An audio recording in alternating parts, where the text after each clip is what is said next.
Great. Now I just need to see if I can. I don't know if we can keep that graphic on because that'll be over the smart PowerPoint. I'll take it off. Don't worry. I'll do that. Same with this. I'll take it off. Starts. Yeah. Yeah, just while he's. Yeah. This is just so everybody knows that. Yeah. The problem is I'm not hearing you. All right. You want wired headphones? Let me do this. Hang on, I'm going to put this mic up there.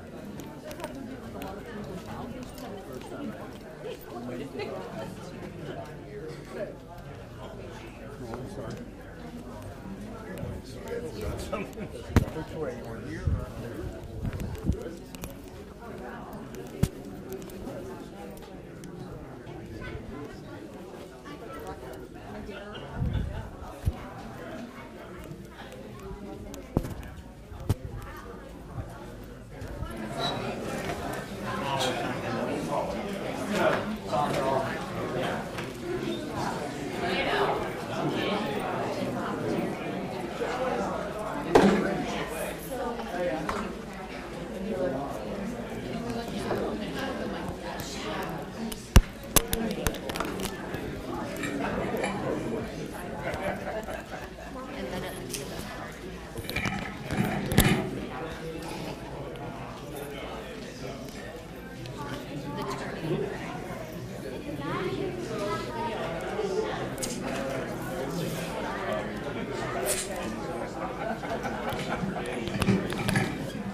Check. 2.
What's probably going to work best is after you introduce the speaker, I'll come up very quickly, bring up the presentation right before they start talking. Got them all already? I've got the first 3. Actually, just the first 3. Perfect. Perfect. Whenever she arrives. Yeah, if she comes into the last minute, we'll still get her. Perfect. Great.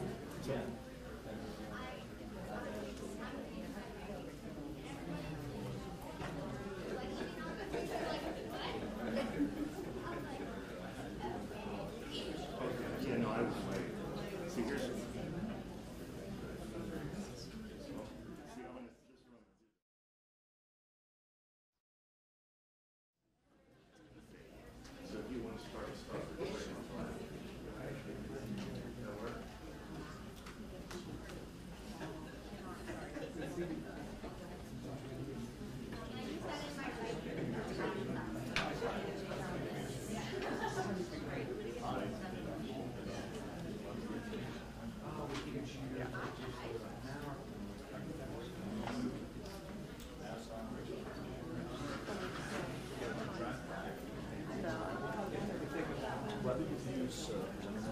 Yes. Good. I rely on that sometimes.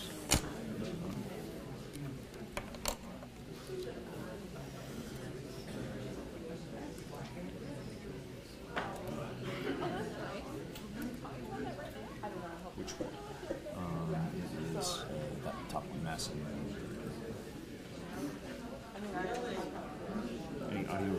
presentation? Animations. I may make some changes to this morning, possibly. If you do, otherwise, let's just bring it up to me later. Yeah, I know.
Yep, he's the exact outfit I wanted. Did you really not one?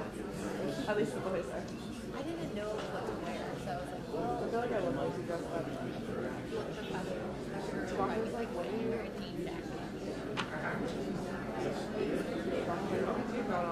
Saturday, they put it up. I actually got busted. So we're starting at 8. 30.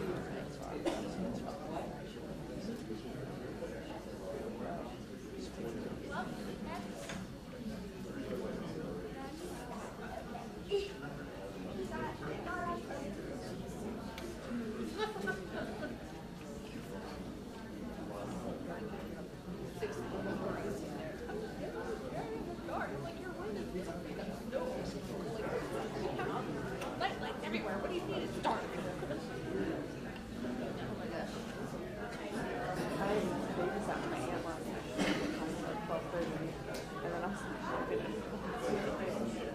so I actually probably got less sleep last night than I usually do for work. My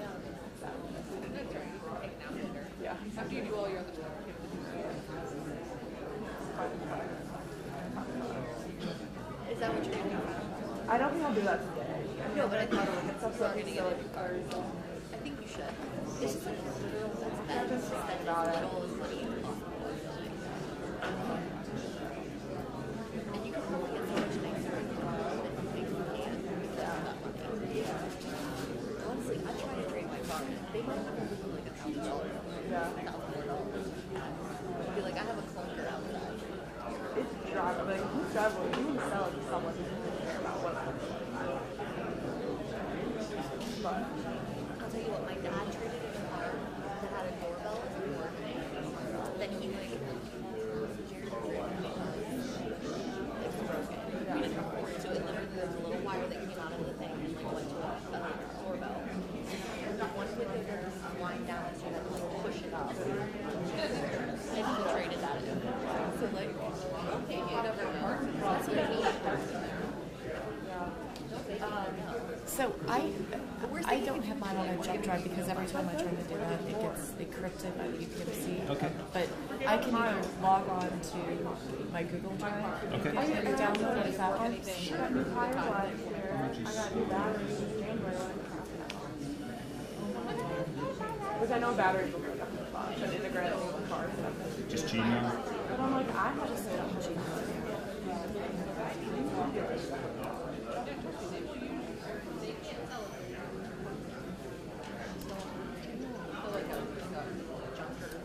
Make sure we log you out before after you're done. Yeah, so I'll do something like that. And hopefully maybe it's stressful too, like you go there and like jump out and just like, you know, negotiate. We've actually met once before. You said Ferris was your husband's name. Lebanese. Oh, one of the Lebanese. Yeah, what are you? Are you one of the Irish? English Irish. English Irish, okay. Yeah, the Lebanese don't usually. That's what I'm thinking. Yeah, we're FE though. Yeah. Although let's be honest, we all know how often it gets misspelled. Exactly. Yeah. That's fine. Okay, so I got it here. Do you want me to save? Oh, not even that bad, but Yeah, that's good. I got it. So I have like, I have a solid amount that I know I'm getting. I put a good for your top. Yeah, I don't have it's just like, yeah, you can read I certainly hope not. Yeah, we have some listeners. Let's log you out.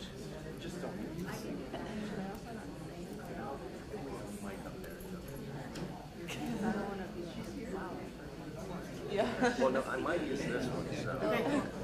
So we can't speak. So after they announce you, I will come out and load your presentation. Okay.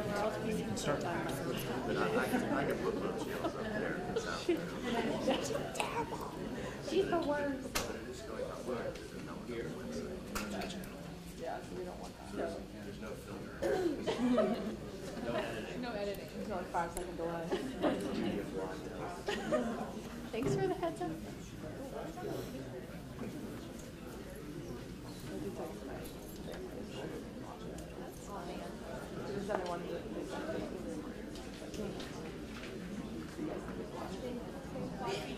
Learn something. That's 5 years. We miss you a lot, Amanda. Sorry. But I know it makes it okay, so you're gonna try to help them out? And if they like it. Yeah, that's always helpful. When you're not looking to go on the radar center.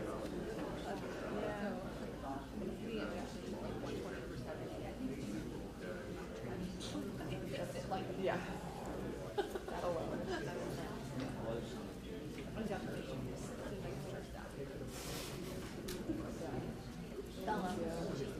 But Ronnie, Amy is very open to being helpful. Let's work together. It's rough. She's like, I volunteer to help. It's a whole animal. Like they versus yeah. So like I'm all about like us working together because there's only a couple.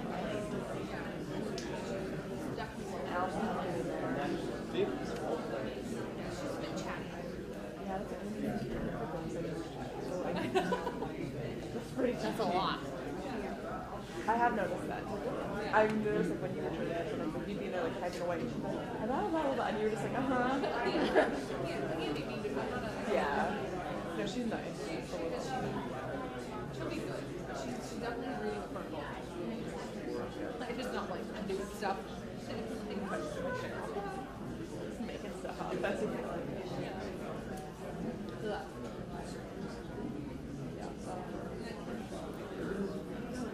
We didn't find out yesterday when she was leaving. She was a guy on her. She apparently rides motorcycles. she's very nice. But she The doctor turns around and he's like, that excuse. Yeah, it happened real fast. She's buying a new one this week. She's definitely an adventurer. Yeah.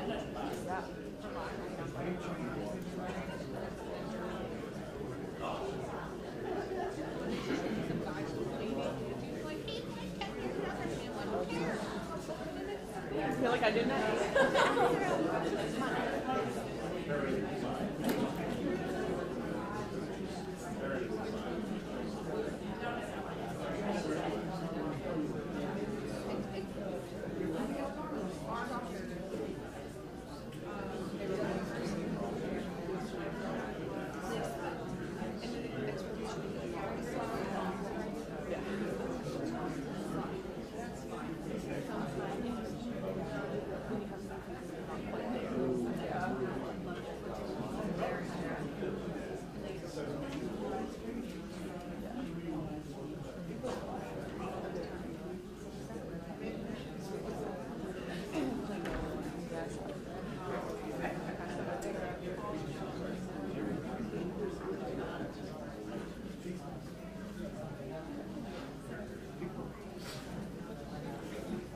Good morning. Let me first introduce myself. My name is Sam Guild. I am the Director of Education, Public Policy, and Advocacy with AIM at Melanoma. First, I want to thank all of you for coming today who are here in this room. And also, we are live streaming, so I want to thank everybody who's joining us from out there. We have people joining us from all over the country and possibly even internationally. I also want to thank UPMC, Lisa Huntley, who is out there somewhere, and Dr. Kirkwood and all the other presenters. I really appreciate you taking time on your Saturday to come and share the information you are going to share this morning. I want to share with you a little bit about AIM at Melanoma. So I got involved, unfortunately, back in 2003 when my sister Charlie was diagnosed with stage 4 melanoma. At the time, the prognosis for stage 4 melanoma patients was incredibly poor. She was 25 at the time. There was one treatment option, really, that had been approved for stage 4 melanoma patients. Unfortunately, she did succumb to melanoma 9 months later, and AIM was formed. My mother, Valerie, who works very closely with Dr. Kirkwood, was one of the co-founders of AIM. And we do what we can to educate, bring attention to this disease, raise money for research. We work on legislation. So a little bit about what we do to educate. So we have these symposiums throughout the country. We live stream them. So after this one this morning, we hope you'll go back. There's information on your folder about some other events, different experts, different topics that will hopefully help you address some of the day-to-day challenges. We have a very comprehensive website. We have an oncology nurse who can help assist you with your questions. We actively push for legislation. We're leading the effort to ban minors under 18 from tanning devices. We support oral parity legislation, biosimilar legislation, and most importantly, we are funding research. So I'm going to leave Dr. Kirkwood and have him talk about some of one of our biggest research initiative, and that's to fund a fresh frozen primary tissue bank. One of the sites is going to be here at UPMC. We're hopefully opening this year, and so we're having a walk in May. If you join us, the money raised from that will be going for this tissue bank, because we know that we need to find a cure for this disease. I just want to go over some housekeeping things. So in the folder that you were provided, the agenda is here today. There's an evaluation form. Please fill it out. We're always looking for topics and feedback from you. There is a notepad to write your notes. We have a couple of index cards. If you have questions, just flag me down, or Lisa, who's back there. We'll take the questions and bring it up to the moderator. We want people who are live streaming to be able to join us, and if you speak up, they won't hear the questions. If you're live streaming and have a question, feel free to email me. You have my email address. You got it when you registered. And then there's some information about AIM. So I don't want to take up any more of your time. I want you to hear from the experts. So Dr. Kirkwood, I'm going to leave this up to you now. Well, thank you, Sam. Thank all of you for coming, because this is really something we do for you, with you. Melanoma is really a team sport, as you will see from the cast of speakers this morning. Our nurses, our physician assistants, our coordinators, our navigators for patients are all critical to integrating the information we have, providing that information for you, because information is really the best defense against this particular cancer that we focused upon for the last 33 years here, and that we really have seen remarkable progress. I mean, progress that is so, I think, impressive that it's hard to even believe. 6-7 years ago, we had no FDA-approved therapies with the ability to prolong survival. We now have 11. Believe it or not, by this summer, we'll have 13. We have not one adjuvant therapy, as in Pittsburgh when we first set foot here in 85, 86, we decided we would launch the first adjuvant trial across the country.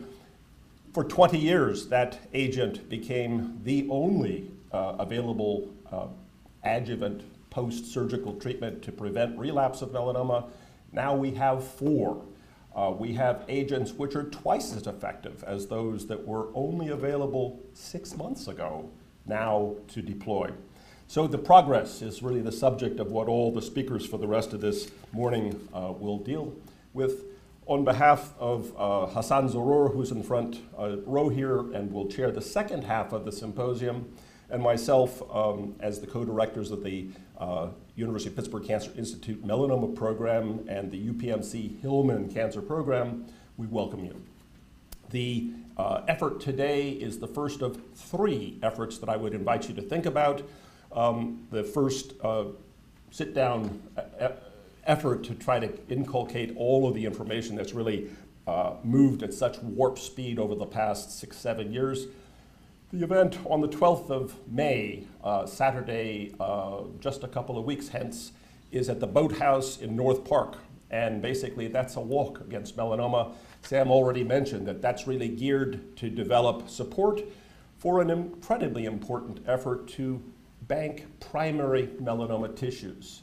The melanoma cancer that we work on in 95% of patients begins in the skin. It's amazing that even though it begins in the skin and you'd think we would have lots of it banked, lots of the primary tissues to understand how this tumor begins, how it progresses, and what things may be the most effective to deploy against it, we don't have tissue banks of primary melanoma. And so with 4 sites across the country, we began 4 or 5 years ago to marshal the financial support to do this, to then develop a protocol which we have already gotten to our IRB, our Institutional Review Board, sorry for the Greek, basically that which has a potential contracting support from AIM at Melanoma and from this kind of effort that raises the support locally for the bank will be critical to go forward, because in the primary melanoma tissue are the answers, we think, to those tumors that will divide, spread, and appear in the lymph nodes, in other tissues in the body later, and in the primaries we hope we will have the tools to make even more rapid progress. So on October 14th, Sunday, and it was just, I think, this week finalized, the 3rd event we will hold this year is going to be a ride against melanoma. For those of you who like it bite-sized, there's a 7-miler, a little longer. There's a 25-miler around the city's roads, all 3 of the rivers to be seen from that ride. And if you really want to join us for the long haul, we begin down in Ohio Pile for an 80-mile ride up the Great Allegheny Passage. But it's all, again, about melanoma and developing the support for melanoma, but more important, the understanding of the importance of this cancer, which is still rising at epidemic levels and undaunted in this country, in spite of our efforts and AIM at Melanoma's efforts to prevent indoor tanning, recreational tanning, sun-stupid behaviors, because we really want to promulgate sun-smart behaviors. All of you, I'm sure, are doing those, but I think we need to get the word out to the community. So my final job before we launch into the talks this morning is to thank the sponsors. We are really incredibly grateful to Merck, to Amgen, and to Novartis, 3 pillar companies in terms of support of the new agents that have come out. Those that I mentioned to you, we have now 11, soon 13 of, that improve the survival of this disease, where only 6-7 years ago we had zero, nullo, nothing to do medically that really improved survival of this disease. So I invite you to all of those events. If you have any questions about them, Lisa, who's standing in the back in the door, or I, or any of the team here can give you further details on that. And with nothing more ado, the team member I'd like to introduce first is Amanda McFadden, who's our Senior Clinical Research Coordinator today. If we waited a few weeks more, we wouldn't be able to have her because she will soon be 2. But basically, Amanda will tell you a little bit about what a protocol involves, how patients get onto the protocols, and show you that timeline that I mentioned before, which shows the explosion of new agents which have come through these protocols of investigation and through the research, which we regard as the highest level of treatment for melanoma. Amanda, thank you. Good morning. So I'm going to talk about what to expect of a clinical trial. I'm a clinical research coordinator with the melanoma program, Dr. Kirkwood. So the first thing I'm going to talk about are the common misconceptions regarding clinical trial participation. I think most people think sometimes that you're going to be a guinea pig, and that's not necessarily true. That is, when we offer clinical trials, it's one of the first options we should offer you, and it goes through a rigorous review before we ever get a protocol for patients to participate in. That there's going to be placebos. Although that may be true, most of our melanoma protocols are you're going to know what treatment you're going to have. So there are trials with placebos, but for us, we usually know what treatment you're going to have. That they're your last option, and that's not true either, although in some scenarios it may be, but whenever you're coming to see us, it's one of the first options that we present to you. A lot of our trials are first line, second line, third line, so it's not always the last option. And side effects. There may be side effects that we don't know about, but they're symptom management. You let us know about them and we can help you out. Benefits of a clinical trial participation is that you can have access to new drugs, possibly years before they're commercially available. And the possibility is that this treatment is more effective. There's close monitoring, so you'll see us a lot, myself included, at frequent visits. You have an active role in your treatment, which is really important. A chance to help researchers and other future patients, which is also really important. Many drugs provided by the sponsor are without cost to the participant. So risks of participating in clinical trials that some patients may feel.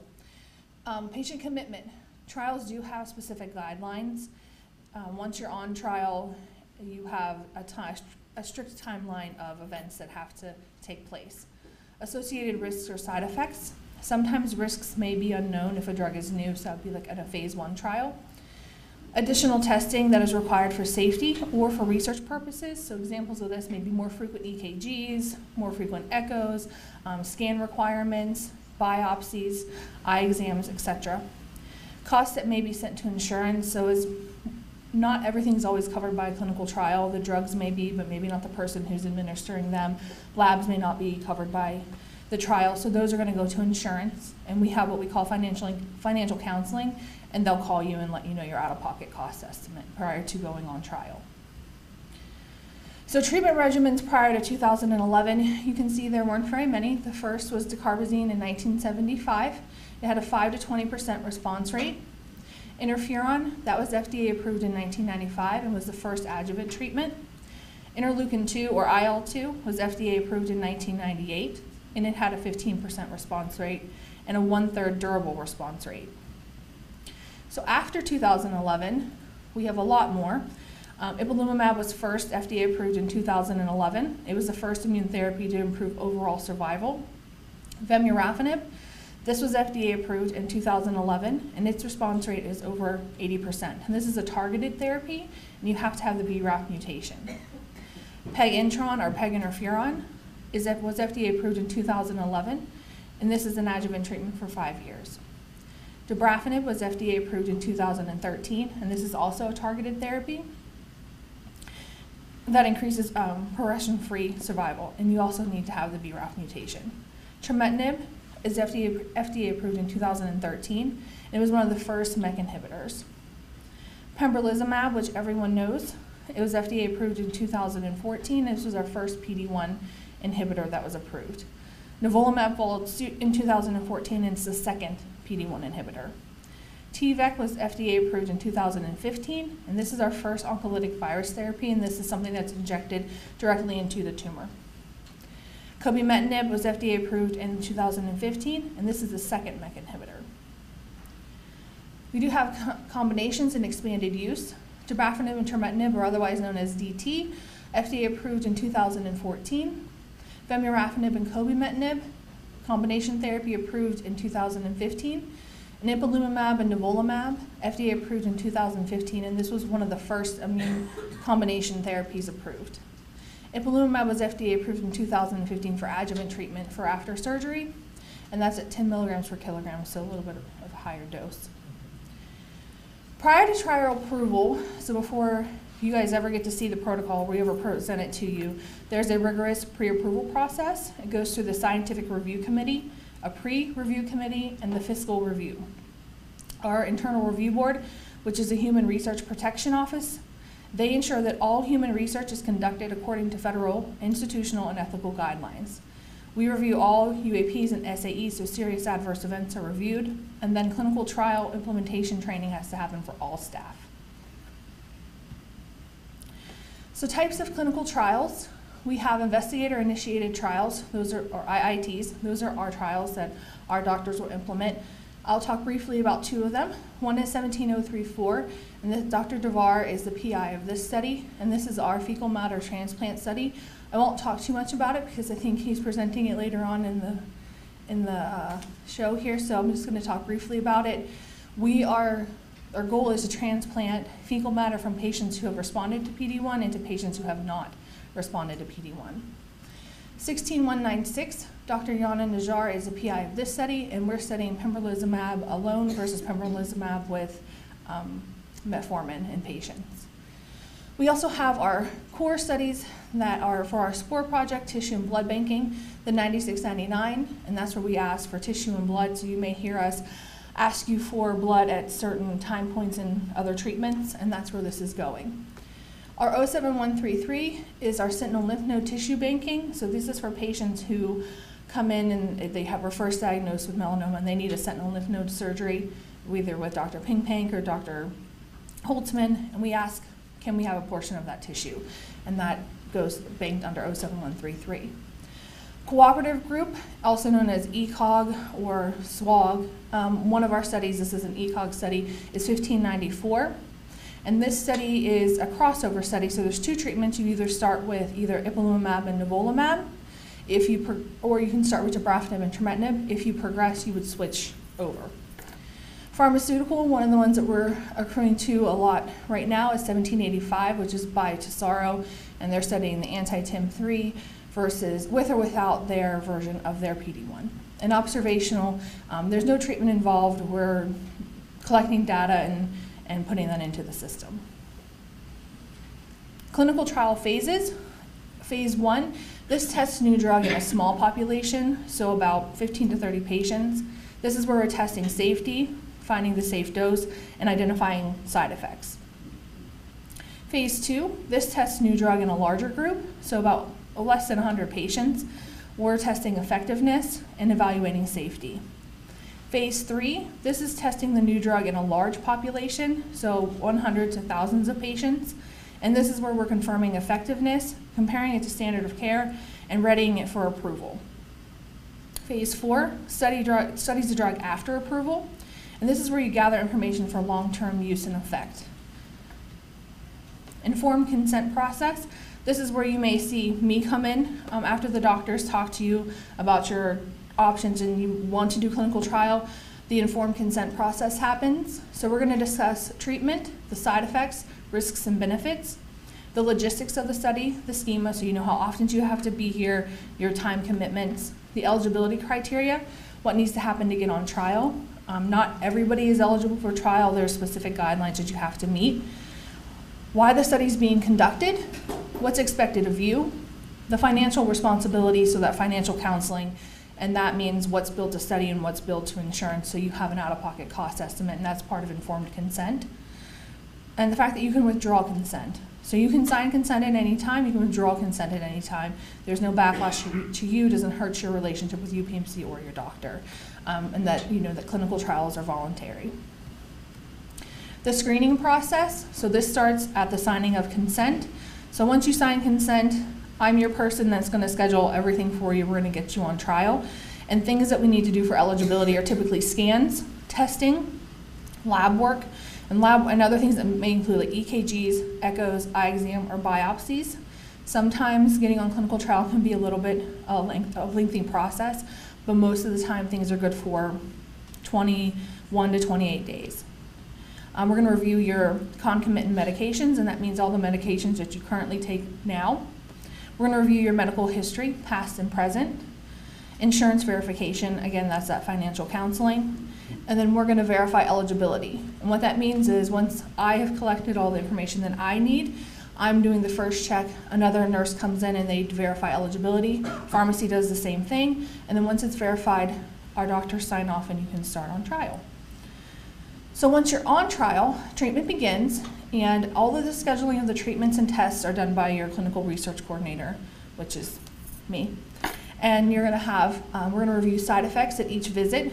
You will report your side effects to either, you should report them to both the doctor and your clinical research coordinator, because we're collecting that data. Scan assessments, maybe every 6 to 12 weeks, and that's depending on the study requirement. Everything's protocol specific, so we have to abide by what timelines they give us. So end of study and follow-up. Once the study is complete and the treatment is stopped, and this can be for different reasons, toxicity, progression, withdrawal of consent, and I should have added on here if you have a complete response, tumor-free. We will go on to what we call an end of treatment visit, safety evaluation, and that usually happens within at least 3 weeks of the last study drug.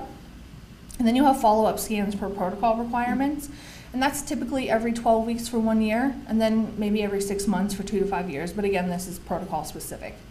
And then we'll do survival follow-up, maybe via phone, or we're monitoring when you're coming in to see the doctors. Your clinical trial team consists of the investigator, so the doctors, the PAs, the outpatient collaborative RN, your clinical research coordinator, the clinical research associate, the treatment room nurses, the regulatory specialist, and your program manager. Clinical trials are our best hope for advancing treatment options and the highest form of treatment available. Trials are key to improving and inventing new treatment options. Without trials, we would not have the treatments that we have today. And we want to thank all of our patients, past and present, who participated in our clinical trials. We truly appreciate all of your dedication. So, any questions? I was wondering if the trials are done in one location, like you would do a trial, or if several places around the country do it and you compare your notes. So to repeat the question, because I know for live streaming, they may not have heard your question. The question is, are the trials all done at Hillman here at Ground Zero, or are they done in the periphery or even across the country? So some of them, if there are trials, they're specifically done here at the Hillman Cancer Center. They can be at our sister locations. If they're pharmaceutical trials, they can be across the country. ECOG are the cooperative groups that also can be across the country. It just depends what kind of clinical trial it is and where it's approved. I'd even add, parenthetically, one can say that many of the trials we do are international trials, and so there are European, Australian patients who enter the same trials as are entered right here. How closely do you work with the Cleveland Clinic? The question is, how closely do we work with the Cleveland Clinic? So maybe I should take that one because that's tough. So the Cleveland Clinic is actually part of an institution called SWOG, a different cooperative group. But it turns out one of their surgeons, Brian Gassman, is a core member of the ECOG melanoma committee that I've chaired for the last 30-odd years. And basically, it really depends what trial it is we're talking about, whether they're a participant through ECOG or through SWOG, which is their official institution. It stands for Southwest Oncology Group, where the Eastern Cooperative Oncology Group is what the ECOG stands for. Good. You'll have a second set of questions potentially about the next talk about toxicities, and a third option to talk about treatment response assessment, which is the sequel to that talk. So maybe we'll come back and have questions for all three of the first presenters, as you've heard all about trials from those three vantage points. Thank you so much, Amanda. You're welcome. If I could just jump in for a second. So for those people who are here in the room, if you have a question if you can write it down on the index card, wave me down so you don't, in case you forget it or in case it should be brought back up later on. And if you're live streaming, feel free to email me. Thank you.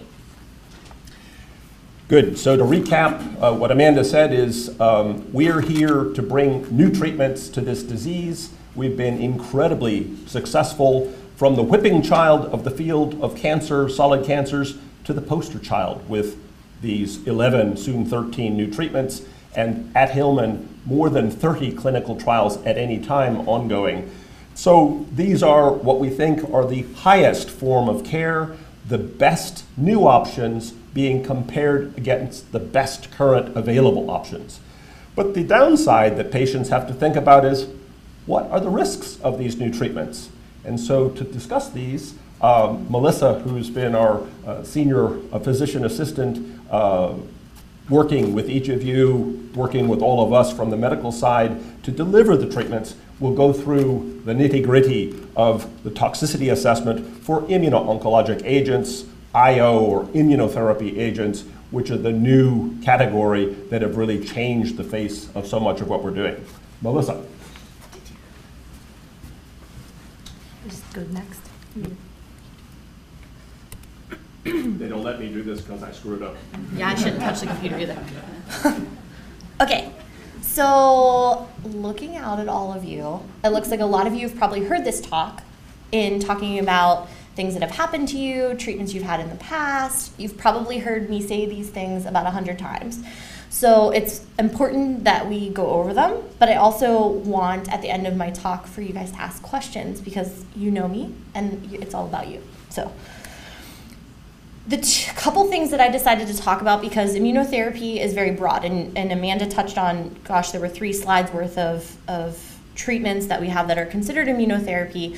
So I chose to talk about the PD-1 inhibitors and the CTLA-4 antagonist ipilimumab. So we have, Keytruda, Opdivo, Yervoy, or as we like to call them, pembrolizumab, nivolumab, and ipilimumab. We like to confuse you by using as many names as possible. Okay, so what do these do? How do they work? This is literally as basic as it possibly can be. So the CTLA-4 antagonists, they take the brakes off of your immune system. So you're gonna make tons and tons and tons of T cells. T cells are the things that help fight the things that don't belong. PD-1 inhibitors, alternatively, sort of unmask the cancer cells. So they allow your immune system to see things that they shouldn't be there anymore, and mark them for programmed cell death, which PD-1, programmed death. When you activate the immune system in this way, unfortunately, it can become overzealous and start to attack things that are not only cancer cells, but your normal cells. And that's where the adverse events or the side effects come from in this class of agents. These are called immune-related adverse events, or IRAEs. So what things get attacked? Really anything. So we originally, when all of these things were FDA approved, and when they were going through the clinical trials, there were some main ones: the gut, the skin, your lungs, and the liver. We've since found that some of the ones that were supposed to be like 1 to 2% of patients or less than that have become a little more prevalent than we thought. So it can affect your joints, it can affect your muscles, it can affect the way that you process sugar, so affect your pancreas and cause diabetes. It can affect the way that your kidneys function in a process called nephritis. It can affect your eyes. It can cause blurred vision. It can cause a foreign body sensation where you feel like something is in your eye all the time. It can cause your eyes to be very red. It can affect specific parts of your hematologic system, which is like your white blood cell count, your platelets. It can affect your nervous system, cause numbness and tingling. Certain disorders like myasthenia gravis, which probably most of you don't know what that is, but and it can also cause endocrine dysfunction. Now, we actually are seeing a lot more endocrine system dysfunction than we thought originally we were going to. It can affect your pituitary gland, which is this little tiny itty bitty pea-sized, well, I guess it's a lentil bean-sized gland that sits sort of behind your eyes. It's your master gland. It controls all of your hormone function. It can affect your adrenal glands, which sit above your kidneys. It can cause your thyroid to dysfunction. We all know what the thyroid does, so it can cause lots of things to go wrong. I'm going to talk about a couple of them. How do we determine how bad your side effect is? We use a grading scale.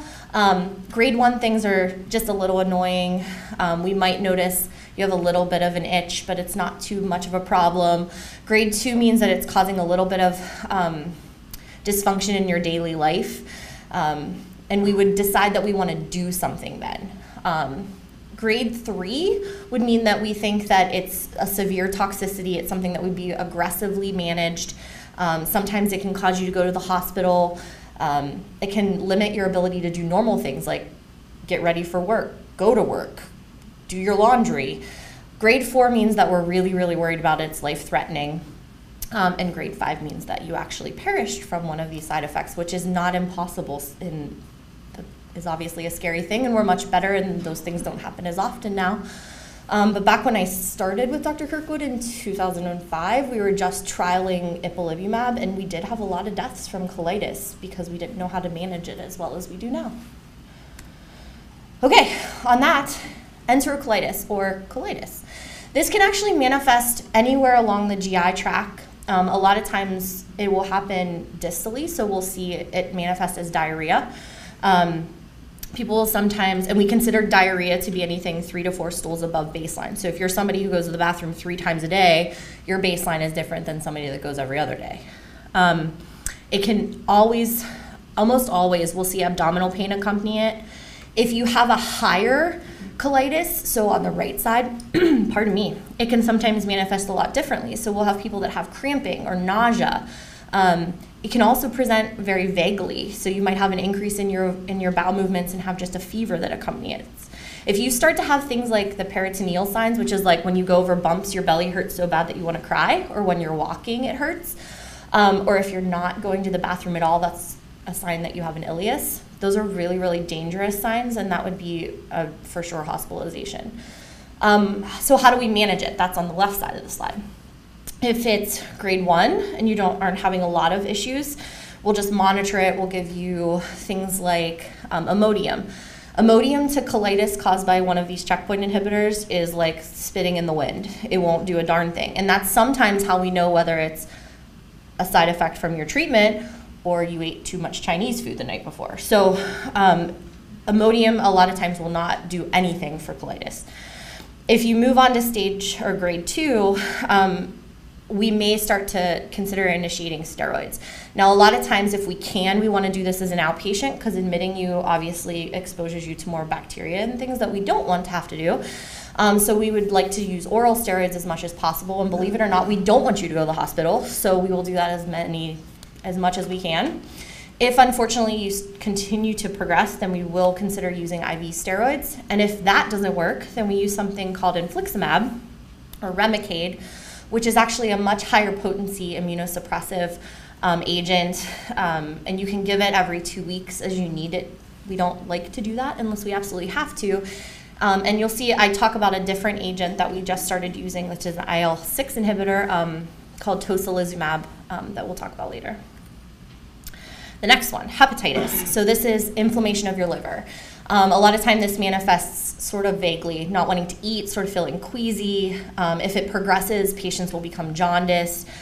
You may have really dark urine and abnormal liver functions. A lot of times we'll know that you have this side effect before you do because we're monitoring your labs throughout the whole treatment. If it gets to be grade 3 and 4, then we would initiate steroids. It's funny, steroids are the cure for a lot of these side effects. We use a little bit different agents if you don't respond to steroids in this. We use things like Cellcept or Imuran. What happens if you get a rash? Obviously, most people know what a rash is. It's itchy. You might actually have itching without an actual lesion on your skin. Some patients will get blistering. That's sort of the Steven Johnson's like syndrome. If you get blistering, we're very worried and you will go to the hospital, just so that you know. And the blistering can turn into this toxic epidermal necrosis, which is actually pretty rare, but we actually have seen that. I have some pictures of what the rash can look like. These are pretty severe forms of the rash. But they can start out very minimal, like a fine pinpoint rash. You might not even have a rash, you just might be itchy all over. We sort of figure out the grading system based upon the rule of 9s, which is also used in burns. As you can see, as you get worse in grade, obviously your body, more of your body is involved. We try to use things like antihistamines at first, Zyrtec, Claritin, topical steroids. If those don't work, steroids. Pneumonitis. So this is something that we're actually seeing more and more, especially in the combination of pembro and nivolumab and with ipilimumab. Pneumonitis is inflammation of the lungs. It often manifests as a dry cough that doesn't produce any kind of mucus. Some patients will have shortness of breath with just minimal exertion. Like we'll talk about like, oh, I got up to get a drink of water during television last night and I got short of breath crossing the room. Lack of stamina. Oxygen saturations tend to not go down until pneumonitis is really bad. We'll try things like inhaled steroids. We'll give oxygen if the O2 saturation is decreased. That's a little thing that goes on your finger. Eventually, though, most people have to get steroids for this. And here's tocilizumab. This is an agent that we have just started using. Unfortunately, we've not been able to successfully get it approved for outpatient use, so we've been needing to admit patients. But it's an IV treatment. It doesn't cause as much immunosuppression as things like Remicade, so it's sort of an interim step that we've been able to use. These are pictures of what pneumonitis looks like on a chest x-ray. I don't wish I had a pointer thing, but it's this cloudiness that you have right here. And on the CT scan, it's all of this here. So that's what pneumonitis looks like. And I have a picture of it worse, so you can see what it can progress to. And the consolidation and that haziness, that's non-functioning lung. So that can't aerate. And so that's why people feel so short of breath. The next thing I want to touch on quickly is the endocrine adverse events. It can be underactive or overactive thyroid, adrenal insufficiency, which is sort of responsible for your temperature regulation, your blood pressure regulation. If you get hypophysitis, that's that little pituitary gland behind your eyes, that can affect all of the other things. You can also develop diabetes. It can cause testosterone to be lowered, and it can affect estrogen, so periods and things like that can be affected. These are really vague side effects: fatigue, headache, just kind of a feeling of not feeling well. It can cause some nausea. It can cause changes in bowel habits that are not quite colitis. It can cause low blood pressure, loss of sex drive, weight gain, cold and hot intolerances. We diagnose this by labs. I'm not going to go over this slide. It's really busy. We draw labs to monitor for these endocrine side effects every time that you come in, pretty much, except for adrenal insufficiency, but there are other clues in your labs that we do draw that tell us whether you have that. The neurologic adverse events are also a little bit difficult to diagnose. Guillain-Barré syndrome is when you have like a progressive paralysis from your toes up. We haven't seen that very often, at least in our practice. Myasthenia gravis, which is actually an autoimmune disorder that causes progressive muscle weakness that gets worse during the day. You can get numbness and tingling in your hands and feet because of neuritis or inflammation of the small nerve endings. It can cause a meningitis-like syndrome, encephalitis, myelitis. This is actually a lot of times a diagnosis of exclusion. So we draw all the millions of things that it could possibly be and look into all the other things. And then if they're all negative, then we assume that it's from your treatment. The most important thing in neurologic side effects is to identify that there's a problem and get you to the right person to treat it. One of the only immediate side effects that can happen from your treatment with these three agents is actually cytokine release syndrome, and it would happen while you're actually getting the infusion. A lot of times this will manifest as flushing, redness, shortness of breath. Those are all things that happen very commonly right away, and it can progress to nausea and vomiting, low blood pressure. It's almost like you're allergic to the treatment, but you're not. Your body is just overstimulated. The things that we first try to do is give you oxygen if you're short of breath, Tylenol and ibuprofen to bring down your fever, and IV fluids to support your blood pressure. If those things don't work, then we will give stress doses of corticosteroids to help support your blood pressure over the next couple of days. We'll give a bolus of something called Solumedrol, which is a steroid, and then give you hydrocortisone that you take for several days after. There are a couple people in this audience that had to do this. We also will give anti-nausea medicine if needed. If you don't perk up after all of these interventions, then we actually will have to admit you. Okay, that's it. Questions? Thank you, Melissa. So I think these are the questions that loom behind all of the new treatments that we've talked about, and they are incredibly important for each patient to communicate with their healthcare team, because if you don't communicate it, we don't know you got it, and then things can actually get worse. And if we don't treat things early, they do get worse. And so those are, I think, really key admonitions. A couple of questions have come in for you, Melissa. One says, I don't have severe side effects. Does that mean the drug isn't working? No, that's a good thing. You should be really happy.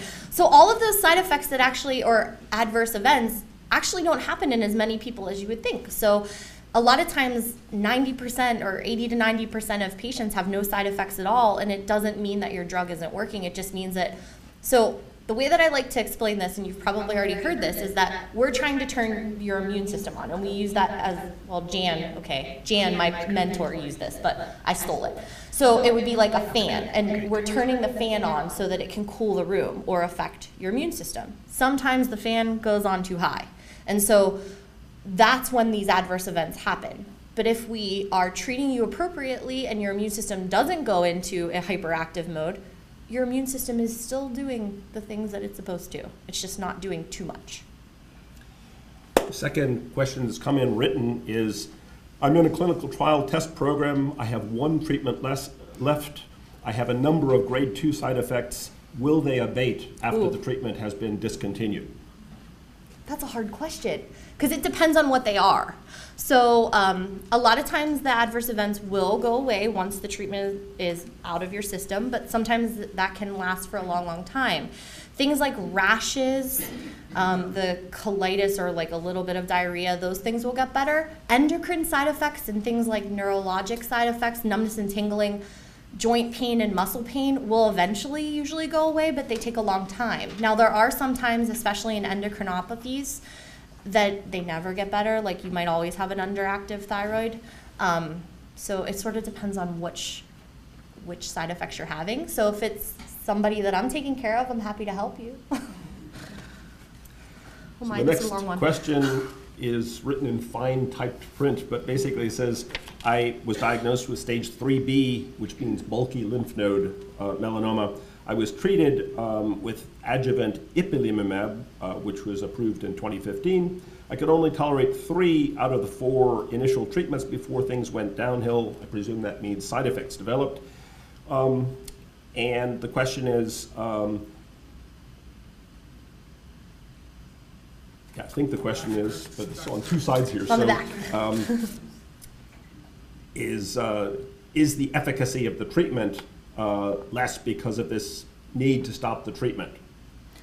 Oh, so this has been something that we've talked about a lot over the last couple of years, and we actually, what we're trying to do is engage your immune system to be different, so to make extra T cells in this instance with ipilimumab. And so a lot of times with IPI, if we see these things happen, we know that that process happened. And we've had patients that have had 1 dose, have a severe toxicity, have to come off drug, and still have benefit.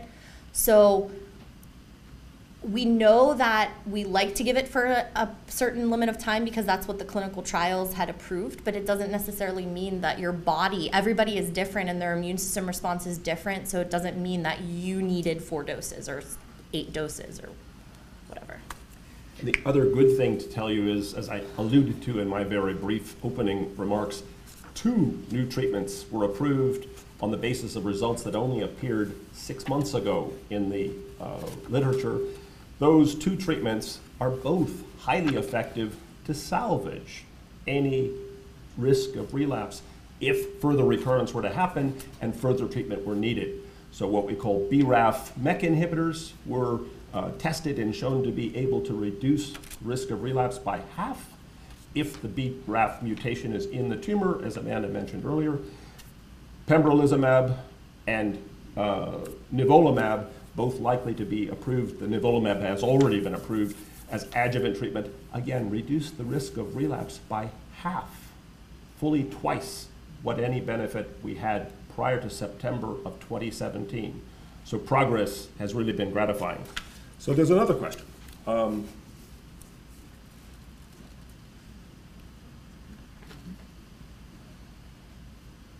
My writing is so bad that I can't talk about anybody else's writing, but. Is there any other cause for melanoma besides the sun? Go ahead. this will be the topic of the talk after the Yeah. next. So maybe we should save that until we have Laura Ferris discussing the early detection and potentially the role of all of the etiologic factors that we know are associated with melanoma. But certainly 90% of the melanoma we see, we think, is related to Il Sole up there, the sun. Good. I can do that one. I know that one. Why don't we test for adrenal insufficiency at every visit? Lab tests are expensive, as many of you know when you get your bills. So because adrenal insufficiency caused by these immunotherapies is such a rare incident, like it's less than 1% of patients get it, you actually can, and a lot of times, we diagnose adrenal insufficiency without needing the labs. We just do the labs to confirm that you actually have that. The side effects, or the way that adrenal insufficiency presents is, at least because we are trained to know this, is pretty obvious. And we don't want to draw labs that we absolutely don't need.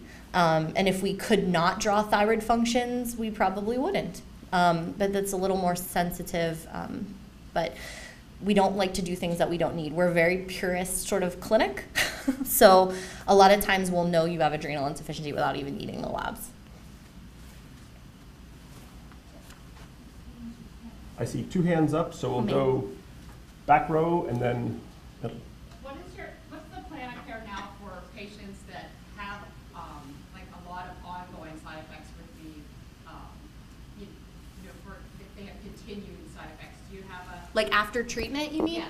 So the question, just to rephrase it, is what is the plan for patients who have some of these ongoing autoimmune side effects? Years after, do you have patients who do those types of things? After treatment's done, Yeah. 2 years down the road, what is the management strategy for these side effects? Melissa? Well, I think we would manage them the same way that we would in an acute setting. I mean, you can get, and I remember saying this to students that I mentor when they come from, PA school, and even like residents and fellows saying, like, if a patient has had IPI, you have to always remember that it could potentially be a side effect of IPI, because that drug especially, you can get side effects 6 and 9 and 12 and 18 months after you've had the last dose. So we would always manage these side effects the same way that we would if you were currently on therapy. One thing, like if it would be something that would manifest like 2 or so years later, while we would definitely keep the immunotherapy in the back of our mind, we also need to make sure that it's not just that you got rheumatoid arthritis or you had, renal failure from some other cause. So all of these things have to be worked up as if they were like not related to your cancer treatment first, because common things can still happen. So does that answer that? Right. Perfect. Esther?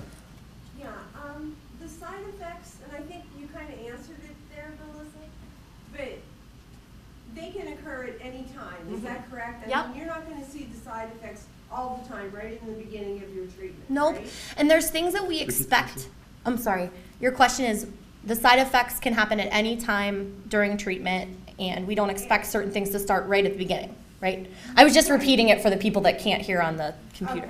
Okay. Yeah, so there are certain things that we expect to happen earlier, like skin toxicities happen earlier, gut toxicities happen earlier, but that doesn't mean that they will. Like you could get 25 treatments and all of a sudden get side effects. There are endocrine things that we don't expect to happen until later in treatment because it takes a little longer for those things to manifest. Same thing with like neuropathies and joint pain and things like that. But from the very first minute you get the drug until many months after you're done, you can get these things. So you always, like when we're managing patients, we always have to keep this in the back of our head. Okay. Steroids seem to be a go-to treatment for a lot of these side effects. Why is that? What is it about steroids that makes that the go-to? So why do we use steroids to treat? It's because the reason that they happen is because your immune system has become overactive. So what we're trying to do is not immunosuppress, but sort of dampen the immune system enough or turn the fan from high to low so that we are still getting an effect, but it's not running rampant. So we want your immune system to react, just not quite so actively. And one of the corollaries that wasn't asked, but I'm sure is looming in the back of your minds, is if you can damp the autoimmune side effects against the skin, the gut, the liver, the lung, doesn't that turn off the response against the cancer? And the answer is, remarkably, it doesn't seem to. So treatment with the steroids, even with the big gun, the TNF blockers that we talked about, does not necessarily dampen the anti-tumor effects of these. And the other interesting thing is, one of the things we noticed back too long ago to even admit, but 35, 40 years ago, is that the first immunotherapies we had would paradoxically cause the skin to lose its pigment. So melanoma is a pigment-making cancer.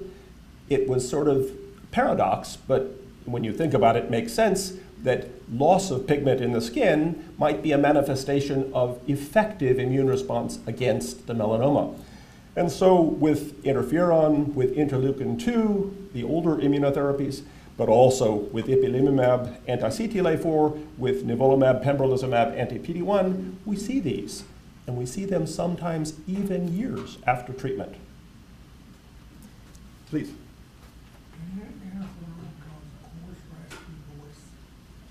Yeah. The question is, can interferon cause a hoarse, raspy voice? The answer is, I guess, yes, because the larynx is part of your upper aerodigestive tract, and your effects upon the lining there can be manifest in the voice. So my timekeeper is telling me we're moving on, and so we have a logical sequel to the talk that Melissa has given you about the side effects to say, how will you know when the treatment we're giving is actually working, when a new treatment whose effects haven't been defined has done the job, has caused the effects we want to see. And so for this, Ashley Moyer, who's the second physician assistant in our clinic, will give you a talk. While I send this up, I'm Ashley. For those of you who don't know me, I'm obviously newer on the team. Oh, you okay? That's okay. Okay. Is there a doctor in the house? I've been here for about a year and a half, and obviously I've learned a ton from Dr. Kirkwood, Dr. DeVar, and Melissa has been probably the biggest one too, helping me to learn all these things. So I'll talk about how do you know your treatment is working. These are obviously general guidelines. Every person is different. Everyone responds to their treatments differently. But these are kind of general guidelines, and I'll go through some of the ways that you can help yourself to know, but then you can always just ask us if we think it's working too. So I'll start off with defining the types of treatment that we have.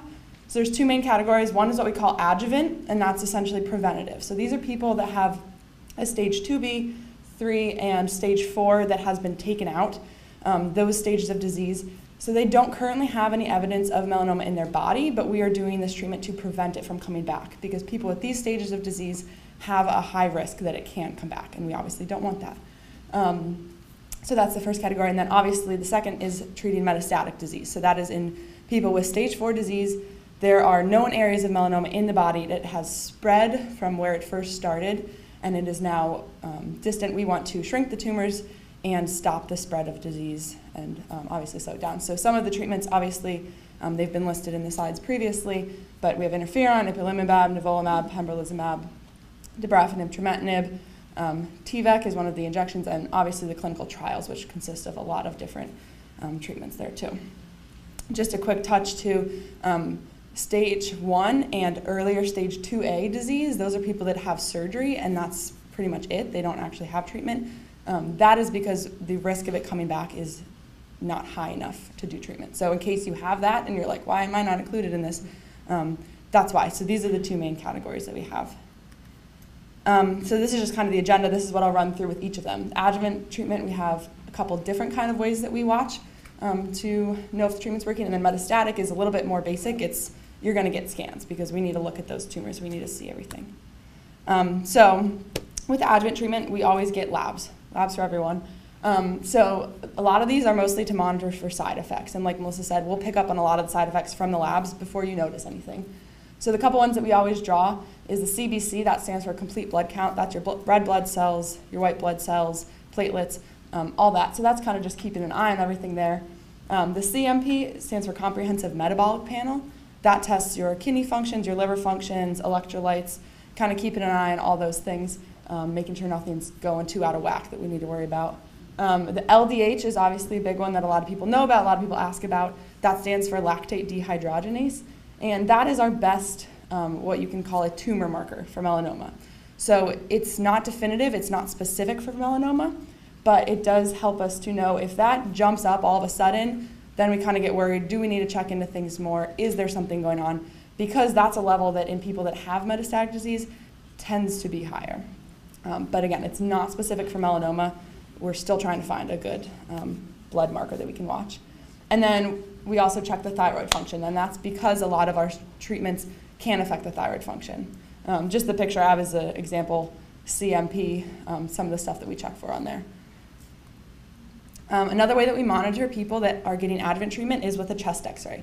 It's a basic look at the lungs. The reason why we get the chest x-ray is because if melanoma is going to travel in the bloodstream, if it's doing that, 2/3 of the times it will go to the lungs, if it's going to come back. Doesn't always, obviously. But this gives us a quick, easy picture, look at the lungs, make sure there's no nodules growing there, and it also actually can help us monitor for side effects as well, like the pneumonitis, things like that. It's cheap too, so insurance will pay for it. So that helps us out. Another thing that we use for monitoring adjuvant people is an ultrasound. So this is kind of for a certain subset of patients. This is also a little bit newer of something that we watch. This is for people that have had stage 3 disease. It was found in what we call the sentinel lymph node, so that first lymph node that we test for. So melanoma was found in that one, but then we didn't check the other lymph nodes in that area. So say someone has spotted melanoma in their arm, they check the lymph nodes in the armpit, and there's one that's positive in there. What we used to do is say, okay, we're going to go back into that armpit, take out all the lymph nodes. Now there's been papers published, and they feel that taking out all of the rest of those lymph nodes actually doesn't really help prevent much disease, and it can cause a lot of side effects as far as swelling of the arm or leg, wherever it came from. So they're not taking out all those lymph nodes, so we need to watch those and make sure that melanoma is not coming back there. So we do that with an ultrasound. And so we can look, this is kind of an example of what it looks like. There's the normal other soft tissues around it is the grayish stuff, and then the lymph nodes are a little bit more solid, so they're black. And so we can watch those, we can measure them and say, is this growing? Do we need to be worried that there's melanoma in those lymph nodes? So again, it's for certain subsets of patients, and obviously we'll discuss that if you fit into that category with you. The good thing is it's non-invasive, no radiation, again, cheap, insurance loves to pay for it. So, well, they don't love to pay for anything, but. So another way we can monitor people that are getting adjuvant treatment is with scans. This is, again, also for certain subsets of people. Not everyone gets scans. This is for higher stages and a higher risk of it metastasizing or spreading to other places, or this is for people who did have metastatic disease and it was taken out. And those people, again, it's because they have a higher risk of it coming back because they were a higher stage. And so these are just done to ensure there's still no evidence of melanoma. It's more specific, it takes a closer look, and so it's a great tool that we have. The other thing with the scans, if we're ever worried about something on a chest x-ray or worried about something on an ultrasound, we can always get the scans. People say they might be worried about that, we can always get those. Then follow-up appointments are obviously a great way to know that your treatment is continued working, checking in with us, letting us get the labs, letting us get the scans, the chest x-rays, all that stuff is the best way to make sure that we're keeping an eye on things for you. So now getting into the metastatic monitoring of things, labs again. These are pretty much the same ones that we get for the adjuvant people, and the same reasons. Keep an eye on everything, check out those thyroid functions, and like Melissa said, if we are concerned about adrenal function, pituitary function, the extra ones we can always order those at any time. These are just kind of the basic ones. And then scans. So if you have known areas of tumor in your body, we gotta get scans and we gotta check it out. And so they allow us to measure tumors, and that can show us what's happening with the treatment. So you can either have a response, you can have stable disease, or you can have progression. Unfortunately, obviously does happen even when you're still on treatment. So the first picture shows what we call a complete response. Things have gone completely away. So the red arrow is pointing to a little area of tumor there next to the spleen, and then you can see in the after picture that little spot is gone. So it's completely gone. That's what we call a complete response. That's the best case. The second picture is of a spot that's in the lungs, and you can see it's larger on the left picture before treatment, and then it has shrunk on the picture on the right. And so that is what we call partial response. Things are shrinking, you are responding, but they're not completely gone. And then stable disease, obviously you can figure out what that is, things stay the same. And then The picture on the bottom is someone that had progressive disease, so there's a really tiny little nodule in the lung there on the picture on the left, and then after treatment, it's actually gotten bigger. So then, that's when we talk about switching the plan and figuring new things out. And so this allows us to measure those things, check for any new areas of tumor, because even if things are responding in one area, but there's something new in another area, then that, raises flags and we have to think about changing things. And they also help us monitor for side effects. So things like pneumonitis is very easy to see on a CT scan. That's usually the biggest one that we can check for on that. And then I also just threw up a little slide. This is like radiology 101, very brief, of the type of scans we get, because a lot of people ask, what's the difference between these? Why do you do the different ones? So the first one and the most common one that we get are CT scans, also called CAT scans. It stands for computed tomography or computed axial tomography. And these ones are the best ones for monitoring for a recurrence in people that have a high stage that don't have any evidence of melanoma, and then measuring any metastatic tumors in there. Those really allow us to see exactly where it is, pinpoint, this is the examples on this slide. We can see exactly what level of the lungs it's at, where it is, and how big it is. We actually go in with a little ruler tool on the screen, and we can measure in millimeters or centimeters. The next type of scan that we sometimes get is a PET CT scan, or just a PET scan. It stands for positron emission tomography. And that is best for initially detecting if there is metastatic spread or if you don't have any evidence of melanoma in there. And then it also is helpful in determining if a tumor is metabolically active or not. And the way it works, you can see the example picture on the bottom. They inject you with, it's essentially a type of sugar contrast, and the scan sees how your body is not digesting that, but using that up. And so things like your heart, your brain, those light up really bright because they're very active. We want those to be active. But it can also show us areas that are active that we don't want to be active, like this spot that's in the lungs. It shows that bright orange. And so that would be concerning for a spot of melanoma. It's not the best at measuring things, but it lets us know where something is, and then we can follow up, if we need to, with a CAT scan and actually measure it. And then the last type of scan that we usually get is an MRI. It stands for magnetic resonance imaging. And this is best for brain, bones, and sometimes soft tissue stuff. So we most commonly get it for the brain. As you know, melanoma can progress to the brain. And so you can see the arrow is pointing out there a little spot of melanoma. And there's a couple different kinds. There's with contrast, without contrast. So we go through those and try to find any little spot. And again, we can measure very well with the MRIs.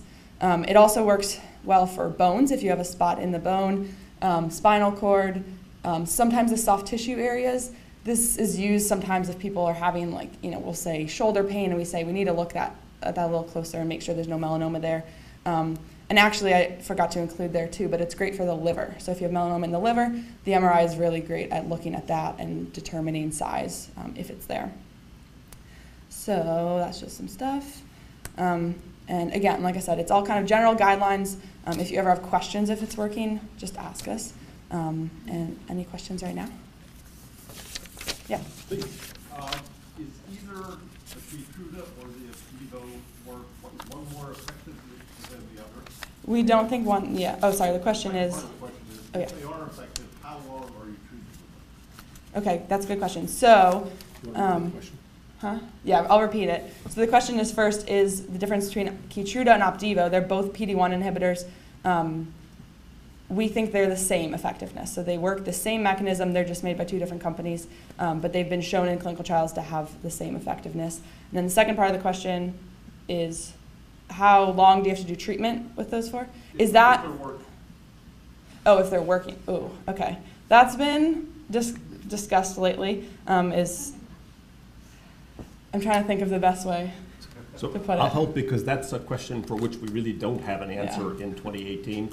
The treatment has been given nominally for 2 years because that's what the companies that make these agents had recommended. The cooperative groups, the National Clinical Trials Network, are actually now developing trials which will randomly assign people to get half as long, a year rather than 2 years, because we don't know that it needs 2 years in people who are showing response. And people who have complete response, we often think to stop after several months have been given past the complete response. Yeah. And if those are used adjuvantly, it's just for a year. If you don't have any evidence of disease, they've studied that a year is the best for that. if you have metastatic disease, obviously it goes on based on your response and all of what Dr. Kirkwood said. So. One question came in after the last module, but that we didn't get to is, my dermatologist recommended ultrasound of my pancreas. I have had 3 melanomas over 20 years, no family history of melanoma. Other skin biopsies have been showing basal cell and squamous cell. Should I have an ultrasound of the pancreas? Okay, that's a toughie also, so I guess I'll say that the answer to that is that for people who have the P16 gene mutation, which is a germline, that is to say genetically throughout your body mutation, there is an association between the risk of melanoma and the risk of pancreatic cancer that warrants consideration of looking at the pancreas.